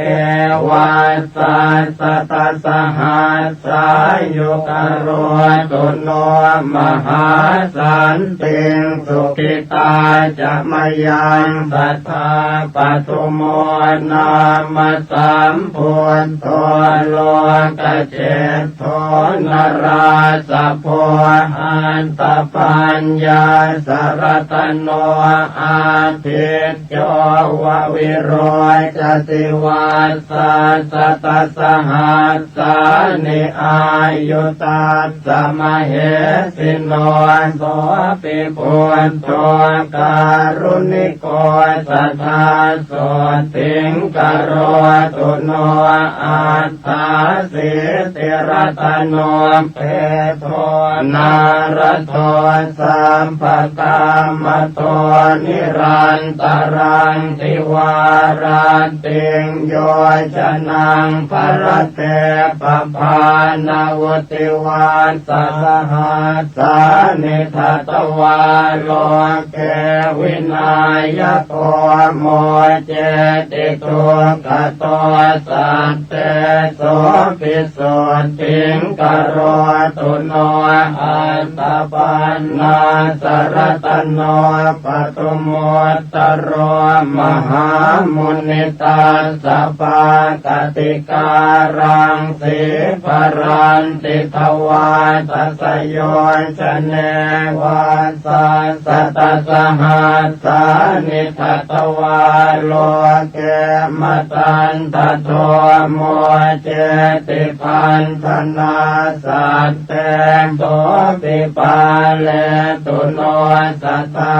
อัฏฐาสิติรัตนานิอาโยคโตมหามุนิสุเมโทนามัสสัมพุทโธนวุติสหัสสายุโกตัสสะปากติการังสีปรันติโยชนังสัทธาปาเลตุโนสัทธาพุทโธปเยหิวิวิเทหิจปัญญาสรตโนเพโทสุชาโตนามนายโกเหมวันโนมหาเวโรมหาธรรมวิโนตโนนาวติวัสสหัสสานิอายุตาสมเหติโนโสติปุณโทการุณิโกสัทธาโสติงกโรตุโนอาสิติรัตโนเพโทปิยทัตติมหามุนินาวุติวัสสหัสสานิทัตวาโลกาคณายโกโสติสัพพคุณโนเปโตสัพพโลกสุขัมปโตสัมปโตสังวินาเสนโตสัพพังโสทิงกโรตุโนอาสิติรัตโนเปโตอันตตาสินราสโพวาสัสตสหัสสานิโลเกอันทาสินายโกตัสสะปากติการังสีปรันติโยชนังสัทธานิรันตรังทิวารันติงนาโทโสติงกโรตุโนธรรมทัสสิจะสัมพุทโธอาสิติหัตถโมคขโตอติโรจติเตเจนะสะเทวะสุรมานุเสวะสัสตสหัสสานิทัตวาโลเกมหายโสสัมปสันเตปโมเจติพยาราคตุโนสัทธาสิทธาโทนามาสัมพุทโธสัตติรัตนโมคโตติภเวโสติชนะโกสัตตาสหัสสะอายุโกสังสารสาคาราโลเกสันตาเรตวาสเทวเกนิพพาเปติจโสสันทาสัทธาโสติงกโรตุโนสัตติรัตนโมเปโทติโสโรกาคณายโกอนุปโมอัสสติโสอตุโลอุตตโมชิโนวาสัสตสหัสสานิอายุตาสมเหสิโนอาโรกยัญจะมหาสุขังโหตุโนตัสสะเตจะสาอัตตปันนาสรตโนพุทโธโลกาคณายโกจะนำผู้จังวิโรเท เป็นตัวนิพพาเป็นตัวสัตเทวะเกณวุติวัสสหัสสานิตตวานโมเกมหายโสอุตตรันโตภะโหสัตเตสัทธาโสติงกโรตุโนอสิติรตโนเปโตวิปัสสิโลกนายโกปปานิทาวเตตาสัสมันตาสัตตโยชเนโสปิเทวมโนสนังพันธนาปริโมจลิอสิติสหัสสายุโกนาโทโสติงกโรตุโนสัตตติหัตถโมเพโทสิกินาเมสนายโกปภานิทาวเตตาสัสมันตาโยจนาตเยโสปิอตุลโยสัมโพธสัตตติสหัสสายุโก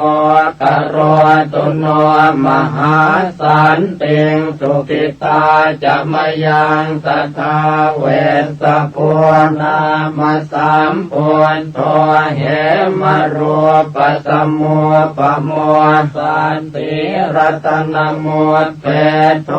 สันติจะสหัสสายุโกพระมเทวมโนเสหินาคาสุรติเชหิวาปุจิโตปิสัทธานาโทสัทธาโสติงกโรตุโนตาลิสรตโนเพโทกกุสันโตมหามุนิตาสกายานิจรันติปภาตวาตสโยชเนจัตตาลิสสหัสสานิตาสอายุอนุตตรกโรตุโสสถานาโทอายุงสุขังพลัญจโนโกนาคัมมนาสามโพธโตติงสหัสสมุขโตติงสวาสสหัสสานิอายุตาสมเหสิโนธรรมามเตนะตาเปตาเทวสังฆังสุราลเยมหิตะเลจะชนะตังตถาโสติงกโรตุโนกัสสะโปนามสัมพุทโธธรรมราชาปพังกโรวิสติหัตถโมเพโตวิสัสสหัสสอายุโกอนุปโมสมสโมเทวสัทธาอนุตตรกโรตุโนมหาสันติงคารกยัญจะชยังสัทธาอัฏฐารสหัสโทเพโทโคตโมสักกยวาตโนสัพพัญโยสัพพติลโกสัพพโลกสุขาปโทสัมพุทโธสัพพธรรมานังปะเกหิภาคยวายุโตวิชชาจรณะสัมปันโนโสตยาโรทยังตถาตุโนอัมปาติตาจะสัมพุทธาอเนกสัตตโกติโยสัพพโลกมพิญญายสัพพสันตานุกรรมปิโนสัพพเวรพยาติตาสัพพโลกสุขาปทานสัพพโทสังวินาเสนตาสัพพโสติงกโรนตุโนอนาคเตจะสัมพุทโธเมตโยเทวปุจิตโตมหิติ โกมหาเทวมหาสันติงกโรตุโนสัพเพปัจเจกสัมพุทธานิโรธจานโกวิธานิราลยานิราสังฆาอัปปมัยยามเหสโยทุเรปิวินัยเยติสวาสัมปัตตาตังกเนนะเตสันติติกะปะเลกัตวาสัทธาสันติงกโรตุโนภวะคาตาติสัมปันโนธัมโมสัพปริยติโกสังสารสาคาราโลเกตาเรติจินโคจโรกิเลสชาลวิทังสีวิสุทโธปุตตะเสวิโตนิพพานกัมมโนสันโตสัทธาโสติงกโรตุโนศีลาติคุณสัมปันโนสังโฆมัคคปะเลติโตจิตตินทริโยจิตตปาปอนตากินายโยอนุตตรโรอนาสวปริสุทธโธนิราสาโสภวาภเวนิพพานโคจโรสันโตสัทธาโสติงกโรตุโนอัญญาตะโกนทัญญาเถโร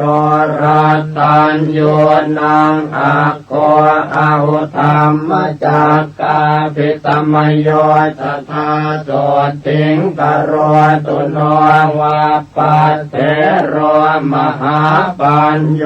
มหาธรรมวิโนทโนมหาสันติกโรโลเกมหาสันติงกโรตุโนภัตติโยภัตตติโลจตากินายโยอนุตตรโรโลกัสสจริโตเถโรสัทธาโสติงกโรตุโนมหานามโมมหาปัญโยมหาธรรมวิทูสุโตมหาขีนาสวเถโรมหาสันติงกโรตุโนอันตจิตเถโรมหาปัญโยจิตตมาโรจิตตินทริโยจิตตปัญจติโกโลเกสัทธาโส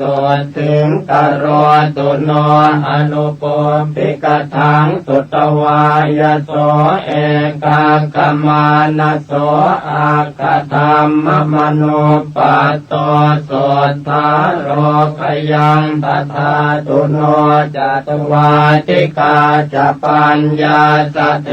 รังกิสหายกาปัตวานปรมังสันติงสัทธาโสติงกโรตุโนเยติงสัพพัทธวาคิยาโรเปนาตุระวันนิโนขีนาสวาวสิปุตตาเตกโรตุอนามยังอุรุเวลกาสโปปิมหาปริสานโมตตโมตปิโตอาคาธานามิกถาโสติงกโรตุโนโยนะติกาสปัตเถโรปุญญาเกโตอนุตตรโรตสังโฆศีลสัมปันโนตตาโสติงกโรตุโนธัมมปัจจลิโตสันโตโยเถโรขยากาสโพสังยุตโตภวนิเตเหสทาโสติงกโรตุโนโต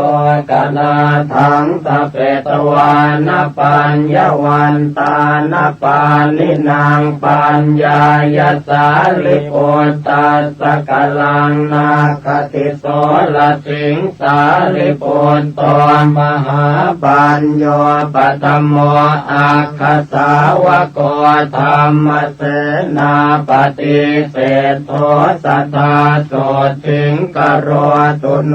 ปาทังกุลิกมัสเตนะเวชยันตปกรร มปันโนปัตเวงมหาเตงสัพพังสมัสโส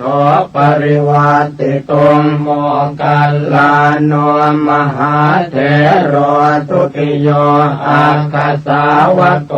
เอติมันตานังโสอาโคสัตตาโสติงกโรตุโนมหากาสปัตเถโรปิโอตัสสะตนาการนิโพตุตะกุณากานิกิตโตตติโยสัตตุสาวะโกอรัญญวาสาภิรโตปังสุโกรัตโรมุนิสุขตัสสะสนัตโรสัทธาโสติงกโรตุโนอาปาติอนาปาติยาสเตกิจจายโกวิโตวินัยเยอาคเนกิตโตอุปาลิสัตตุวันนิโตวินัยเยปารมิปัตโตวินัยโคจโรมุนิกโรตุโนมหาสันติงโสทยาโรขยังตถาตุโนอนุโรธปมหาเถโรเทปจักขุนโมตโมยาติเศษโตภะคะวะโตโสทยาโรขยังตถาตุโนโอจากุริกานังอาโคปติโยสุสมาหิโตกาลิโกทายาปุตโตจัตตาโสติงกโรตุโนอานันโตปุตตุปัฏฐาโกสังกิติสาตุสัมมโตปะหุสุโตธัมมตโรสัทธาโสติงกโรตุโนกิมิโลสิริสัมปันโนมหาสุขสมาปิโตมหาขีนาสวจาโตมหาสันติงกโรตุโนครุวาสังวติตวานาปัสสันโนพุทธศาสเนภคุจารหัตังปัตโตสัทธาโสติงกโรตุโนกุลัมปัสสะทัชนะโกกาลุทายเยมหิติโกเอตตังคาติโตเทโรสัทธาโสติงกโรตุโนเตโตธรรมกติกานังเกณังเวทานปารโคปุณโนมันตานิยาปุตโตเทโรโสติงกโรตุโนปารทวาโจมหาเทโรสิหนาทานโมตโมทัปิโตอาคาธานามิสัทธาโสติงกโรตุโนตังเกตปาสิตมัจฉังเวทาเรนวิชานโกกัจจานโนภวนิสเนโหเทโรโสติงกโรตุโนละกุณตปาติโยเทโรมันจุสรานโมตโมทัปิโตอาคาธานัมหิตถาโสติงกโรตุโนอรณวิหารินังอาโคทากินายโยอนุตตโรสุโพธิพุทธธรรมโนเทโรโสติงกโรตุโนอรัญญวาสินังอาโคเรวโตคติรวนิโยวิเวกาภิรโตเทโรสัทธาโสติงกโรตุโนยาเยนังอุตตโมเทโรกังขาเรวตนามโกสมาธิญาณกุสโลสัทธาโสติงกโรตุโนโสโนจักโกเลวิโสปิอารัตถวิริยานโมตโมปหิตันโตสั สัทธาเทโรโสถิงผาสุงกโรตุโนกัลยาณวากรณานังโสโนกุติกันโนปิจาอัคโคติวันนิโตเทโรโสถิงผาสุงกโรตุโนลาภินโมตโมเทโรสิวลิอิติวิสุตนโตระโต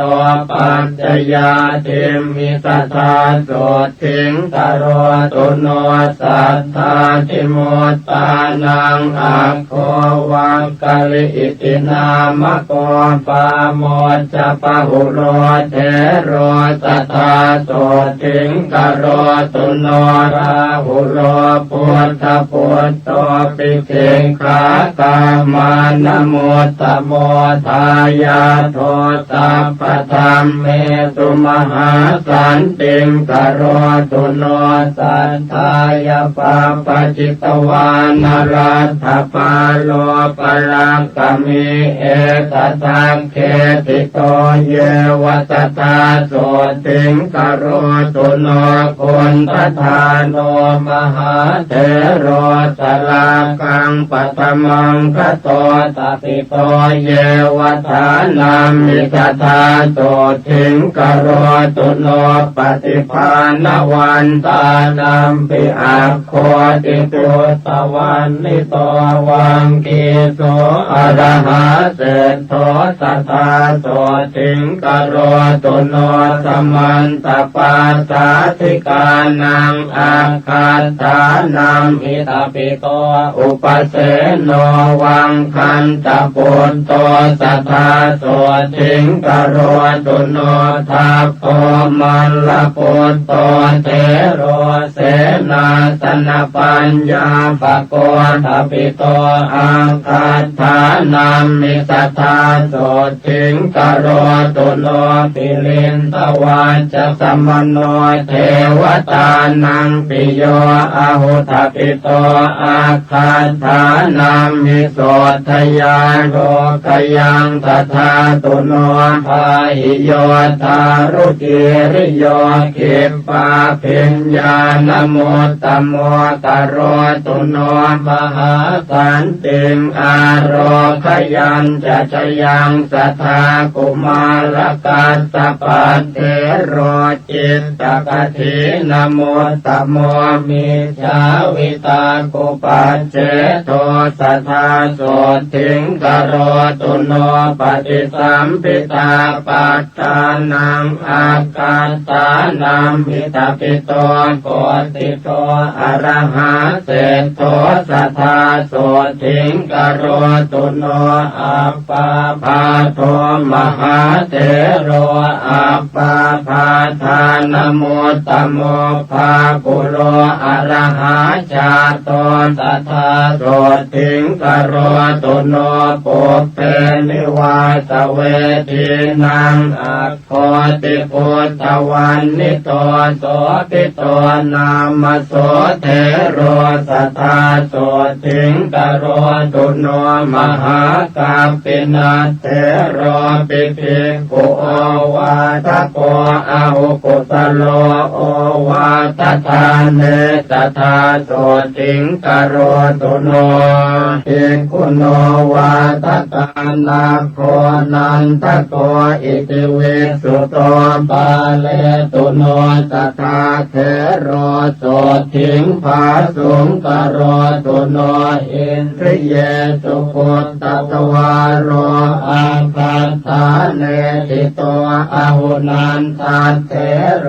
วสิปัตโตสัทธาโสถิงกโรตุโนเตโชธาตุกุสลานังอาคาธานัมมิทปิโตสาคโตนามโสเทโรโสถิง ปาสุงกโรตุโนสัญญาวิวัตกุสโลปทานโนภาวนารโตโพธสิโสมหาปันโทมหาสันติงกโรตุโน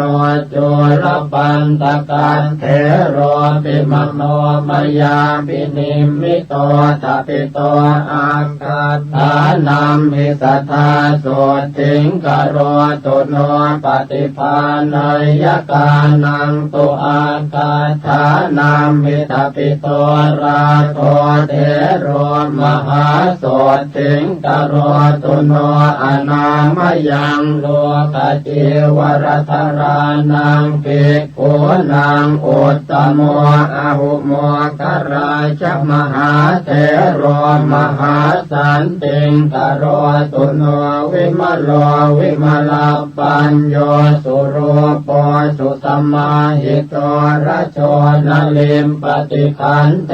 มหาสันติงกโรตุโนธรรมปาโลมหาปาโลมหาธรรมตโรยติมหาขีนาสวโลเกมหาสันติงกโรตุโนจักขุปาโลมหาเถโรปทานโนศิรสังวุตโตปหิตัตโตมหากายโยมหาสันติงกโรตุโนสัพพเวรพยาติโตนารโตอาสวะขโยมหาสันติกโรโลเกสัทธาโสทิงกโรตุโนปุถทปูชายนิรโตจินปัตติปรายโนสัทธัมมสวโนเทโลสัทธาโสทิงกโรตุโนปัจจิมภวสัมปัตโตโคตโมภาวนารโตราคะขยมโนปัตโตสัทธาโสทิงกโรตุโนเสนาสเนสุสัพพายังลัทธาจานังสมารปิโคติโกโพธชายันโตสัทธาโสทิงกโรตุโนโพเทปสันนมานโสสุปาอุปัญจลีกโตขีนาสววติปุโตมหาสันติงกโรตุโนวิปัสสนายภัสสุโตวันนิโยสุสมาหิโตสัตโตยาเยวเนวาสิสัทธาโสทิงกโรตุโนโอติโยวินัยตโรอติกันโตนรามเรธาเรนโตอันติมันเท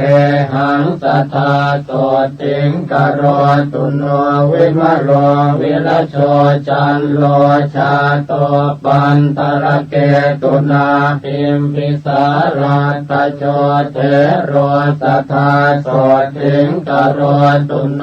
รัมมารัญเยวติตวานภาเวนโตกุสลังปะหุงโยกาเขมมโนปัตโตสัพพิโยสันติงกโรตุโนปุเพ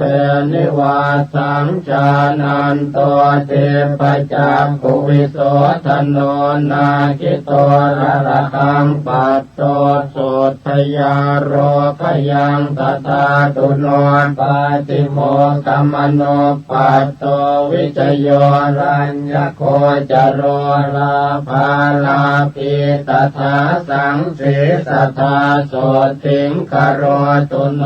ตันหาชตังวิชเตตวาวัตเตตวานวิปัสสนังสังกราคิโตมหาเถโรมหาสันติงกโรตุโนอรัญญวาสาภิรโตภวเนติสมุหโต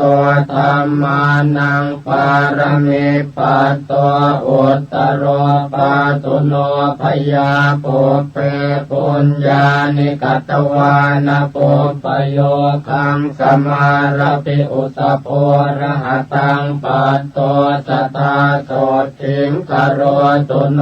สมาปันติสมาปันโนจรพินโยมหิติโกสิวโกปุ ทธชายันโตสัทธาโสติงกโรตุโนสัตตาริยธโนเทโรตนิโยตัมปสาคโรวันตสังสารคมโนสัทธาโสติงกโรตุโนปัญจขันเตปริญญายภาวยิตวานเนปุติงปัตตวานปรมังสันติงโพธิโยปาตุโนพยาอุปนิสยสัมปันโนอุจจโยปุตตมามะโกโลกาตปัสสุโตเทโรสัทธาโสติงกโรตุโนปุตตาปัสสะทะสัมปันโนปัปปะเจจินัสสาสเนสัญจโยนามโสเทโรสัทธาโสติงกโรตุโนมารัญจโยมหาเทโรรามเนยโยมหิตติโกนิพพานนินนจิตโตโสสัทธาโสติงกโรตุโนอุปปาปัญจปุญญัญจเวติวัตโตอนาสโวเวรัตเทโรระหัปปัตโตสัทธาโสติงกโรตุโนปุณณมาสมหาเทโรปังสุโกลตโรยติปุปปกิจจวิติงกัตตวามหาสันติงกโรตุโนปัญจทินโนปัญจชโหปัญจจุตตริภาวโนปัญจสังฆาติโคเทโรสัทธาโสติงกโรตุโนโพเปราคังวิจาเรนโตจินปาติปรายโนเทลันทสิโสวังสัทธโรสัทธาโสติงกโรตุโนปัญโยปันนานิอภโยนิการตินาติชีวิเตอจิโตโสมหาเทโรมหาสันติงกโรตุโนวิวัตเนสเยปุญเยกัตตวาสัมพุทธปฏิมากุลาเทโรระหัปปัตโตมหาสันติงกโรตุโนวิปัสสิธรรมทายาโทเทโรนิโครธนามโกนิปานากรรมสันติโทสัทธาสันติงกโรตุโนติโสวิจจาอนุปัตโตสุขันโทนามโสระหาสัพพปะปะปริขีโนสัทธาโสติงกโรตุโนนันติโยสัทธาสัมปันโนจิตกเลโสมหาเถโรอภิญญาปารมิปัตโตสัทธาโสติงกโรตุโนกิเลสาชาปิตาเยนะจิตธรรมรเตนะโสธรรมาระปุตตวิมโรสัทธาโสติงกโรตุโนเทวโรกัมมโนเสสุอนุพุทธวาวิโพติโยติสัทเทโรมหาปุตโตมหาสันติงกโรตุโนสุวิมุตโตมหานาโคติหิวังเกหิมุตตะโกสุมังกโรมหาเถโรมหาสันติงกโรตุโนนิราคโรนิราสาโสมลคีรวิโสทโนวิเวกาปิรโตโคโตสัทธาโสติงกโรตุโนปวิเวกมโนปัตโตกิริมานันทนามโกภาเวนโตกุสเลธรรมเมสัทธาโสติงกโรตุโนโพธสาสนมาระโตสมิติภาวนาระโตสมิติคุณสัมปันโนสัทธาโสติงกโรตุโนอาราจิตจิโนสันโตโชติเถโรมหาระหาวิมุตโตสัพพสังสาราสัทธาโสติงกโรตุโนเสนาสนานิปันตานิเสวันโตชานมารปิชลพิญโย มหาจุนโทสัทธาโสถิงกโรตุโนชันนาเทโรสหชาโตสุนันโตจินสาสนังโยกะเขมมโนปัตโตสัทธาโสถิงกโรตุโนเมขิโยปุตตุปัฏฐาโกจินปาติปรายโนมิจฉาวิตากุปัจเจโตสัทธาโสถิงกโรตุโนอุปวานโนมหาเถโรมหากายโยมหาระหามหิติโกมหาเตโชสัทธาโสถิงกโรตุโนสังเกตโยโจรธรรมโนสัพพสังโยชนะขโยปาเลตุโนสัพพพยาโสทยาโรขยังตถาตุโนปัญหาพยากรเนเจโกเมตตาจานรโตยติโสปาโกปายสัมปันโนสัทธาโสถิงกโรตุโนเขตสัมปัตติสัมปัตโตวัฏมาโนวโสตินาสุมโนอรหาชาโตสัทธาโสถิงกโรตุโนปิโยเทวมนุสสานังสานุเตโรปะโหตุโตเมตตาญาเยตโมคาติสัทธาโสถิงกโรตุโนโยจะปุเพกตังปาปังกุสเลนะปิติยติอังคุลิมาโลโสเทโรสัทธาโสถิงกโรตุโนวิปัสสนาทุราเยปิเถราสมัทยานิกาขีนาสวามหาเตชามหาตมวิโนทนาชานิกาชานิกาเยปิธรรมาปิสมยาทโยสัพเพโสถิงสัทธาเทนตุชยมาโรคยมายุโนราตัญญูนังภิกขุนีนังโคตมิจินมาตุจาทปิตาอากาธานามิสัทธาโสถิงกโรตุโนมหาปัญญานมัคคันธาเขมาเถริติปาตตาสาวิกาปุตตเศรษฐาสัทธาโสถิงกโรตุโนเถริอุปรวันนาจะอิทธิมันเตนะมุตตมาสาวิกาปุตตเศรษฐาสัทธาโสถิงกโรตุโนวินัยทารีนังอัคคาปตาจาราติเวสุตาทปิตาอากาธานามิสัทธาโสถิงกโรตุโนธรรมักกติกปวราธรรมทินนาตินามิกาทปิตาอากาธานามิสัทธาโสถิงกโรตุโนชายิกานังภิกขุนีนังนันทาเถ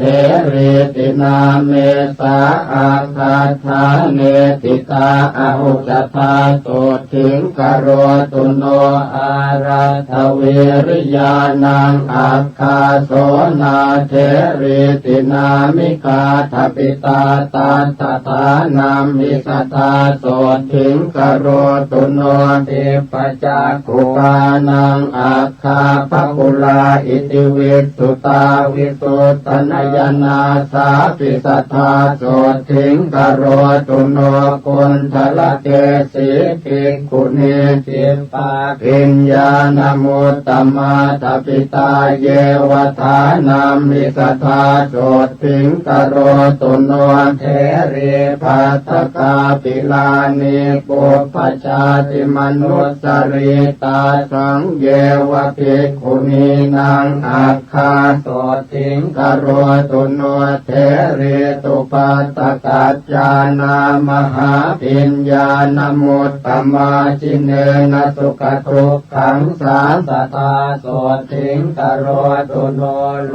กจิวรธารีนังอัคคากิสาปิโคตเมตปิตาอาคาธานามิสทาโสทิงกโรตุโนสิงคาลมาตาภิกขุณีสัตตาทิมุตตานมุตตมากโรตุโนมหาสันติงอาโรกยัญจะสุขังสตาอัญญาภิกขุนิโยสัพพานานาคุณตราภะโอปาเลนตุโนสัพพปยาโสกโรคาติสัมภวาโสตาปันนาทโยเสขาสัทธาปัญญาศีลาธิกาภาคโสกะเลสัทหนาสัทธาโสทิงกโรตุโนสุมาโนสุมาณจโรอรวาเลระปัสสโกจัมเปยโยมุจลินโทจะกัมปโลปุจกิสโรกาลนาโกมหากาโลสังฆปาโลมโหทโรมณิกันโทมณิอาคินันทนาโกปนันทโกวรุโนตตรัสโทจะกุงกุวิโลปลาลโกจิตนาโกมหาเวโรชัพยาปุตโตจวาสุกีการหาโคตโมปุจกินโทอังคิตุมัติโกตถาจุโลตโรหะอิจัตโตนาคาเอราปทาทโยอาสิวิสาโอรวิสาเยสัพเพนยนาวุธาจรัสภาวาตลัสภาวาปัปปะเตยานติจารากรณตุโนมหาโสติงอายุมาโรกิยังสัทธานิจจามตันติกาเปตาอุสุสัตติจโรมกามังสปินทาทโยเปตาเปตาเวมานิกาทโยปาเลนตุโนสัพพยาสัทธาเตสุขิโนสัทธาเยปหาราตสัมภรภรยาสุรคนาจะเยเวปจิตตาสุรคนาจันทาสุรคนาทโยสัพเพเตติมหาเตชะภูตยากนิวารณากโรนตุโนมหาโสติงอาโรคยัญจะจยังสัทธาเยยันขาสัตตหัสสะกุมมากาปิลวัตถุกาอิติมันโตจุติมันโตวันนวันโตยัสสะสิโนสัพเพติสรณายักขามเหสักขาจุตินทรากโรนตุโนมหาโสติงอาโรกยัญจะจยังสัทธาจะสหัสสาเหมวตายักขานานาตวันนิโนโพตปูชายนิรตาสัทธาโสทิงกโรนตุโนสาตาธิราติสหัสสายักขานิราติวันนิโนนานาปปายสัมปันนาสัทธาโสทิงกโรนตุโนเวสามิตาปัญจสตายักขานานาตวันนิโนอิติมันโตชุติมันโตวันนวันโตยัสสะสิโนโมทมานาอภิกามุงสัทธาโสทิงกโรนตุโนกุมพีโรราชกหิโกเวปุลลาสนิเวสนังปิโยนังสัตตสหัสสังยักขานังปยิโรอาสติโสยาเขหิปริวารโรสัทธาโสทิงกโรตุโนปุริมันจติสังราชาทัตรัสโธปัสสาสติคันทัพพานังอธิปติมหาราชายสัสติโสปุตตาปิตาสปหาวอินทนามามหาพลาโสราชาสหปุตเตหิสัทธาโสทิงกโรตุโนทักขินันจติสังราชาวิรุณโหตังปัสสาสติกุมพันธานังอธิปติมหาราชายสัสสิโสปุตตาปิตาสปหาวอินท นามามหาปลาวิรุณโหสหปุตเตหิสัทธาโสติงกโรตุโนปัจฉิมันจติสังราชาวิโรปักโขปัสสาสตินาคานันจะอธิปติมหาราชายสัสสิโสปุตตาปิตาสัพพะโวอินทนามามหาปลาวิโรปักโขสปุตเตหิสัทธาโสติงกโรตุโนอุตรัญจติสังราชากุเวโรตังปัสสาสติยักขานันจะอธิปติมหาราชายสัสสิโสปุตตาปิตาสัพพะโวอินทนามามหาปลากุเวโรสหปุตเตหิสัทธาโสติงกโรตุโนปุริมังติสังคตรัตโตทาคิเนนวิรุณหโกปัจฉิเมนวิโรปักโขกุเวโรอุตรังติสังจัตตารโรเตมหาราชาตมันตาจตุโรติสาทัพพนามานาอัตถังสุตตาโสติงกโรตุโนเตสังมายาวิโนทาสาอาคงวันจันิกาสัทธามายาปุเทนตุวิเทนตุวิโตจวิตุโตสหจันทโนกามเศรโทจะกินลุคันตุนิคันตุจะปนาโทโอปมันโยจะเทวสุโตจะมาตลิกินตเสโนจะคันทาโพนโรราชาจะเนตโพวโรปัญจสิกโขเจวติมปรุสุริยวัชสาเอเตจันเยจราชาโนคันทาภาจะมหาปลาโมตมานาสัทธาโสติงโนกรณตุอานามยังมหันตานาคสานาคาเวสาลาสหตาชกากรรมปลา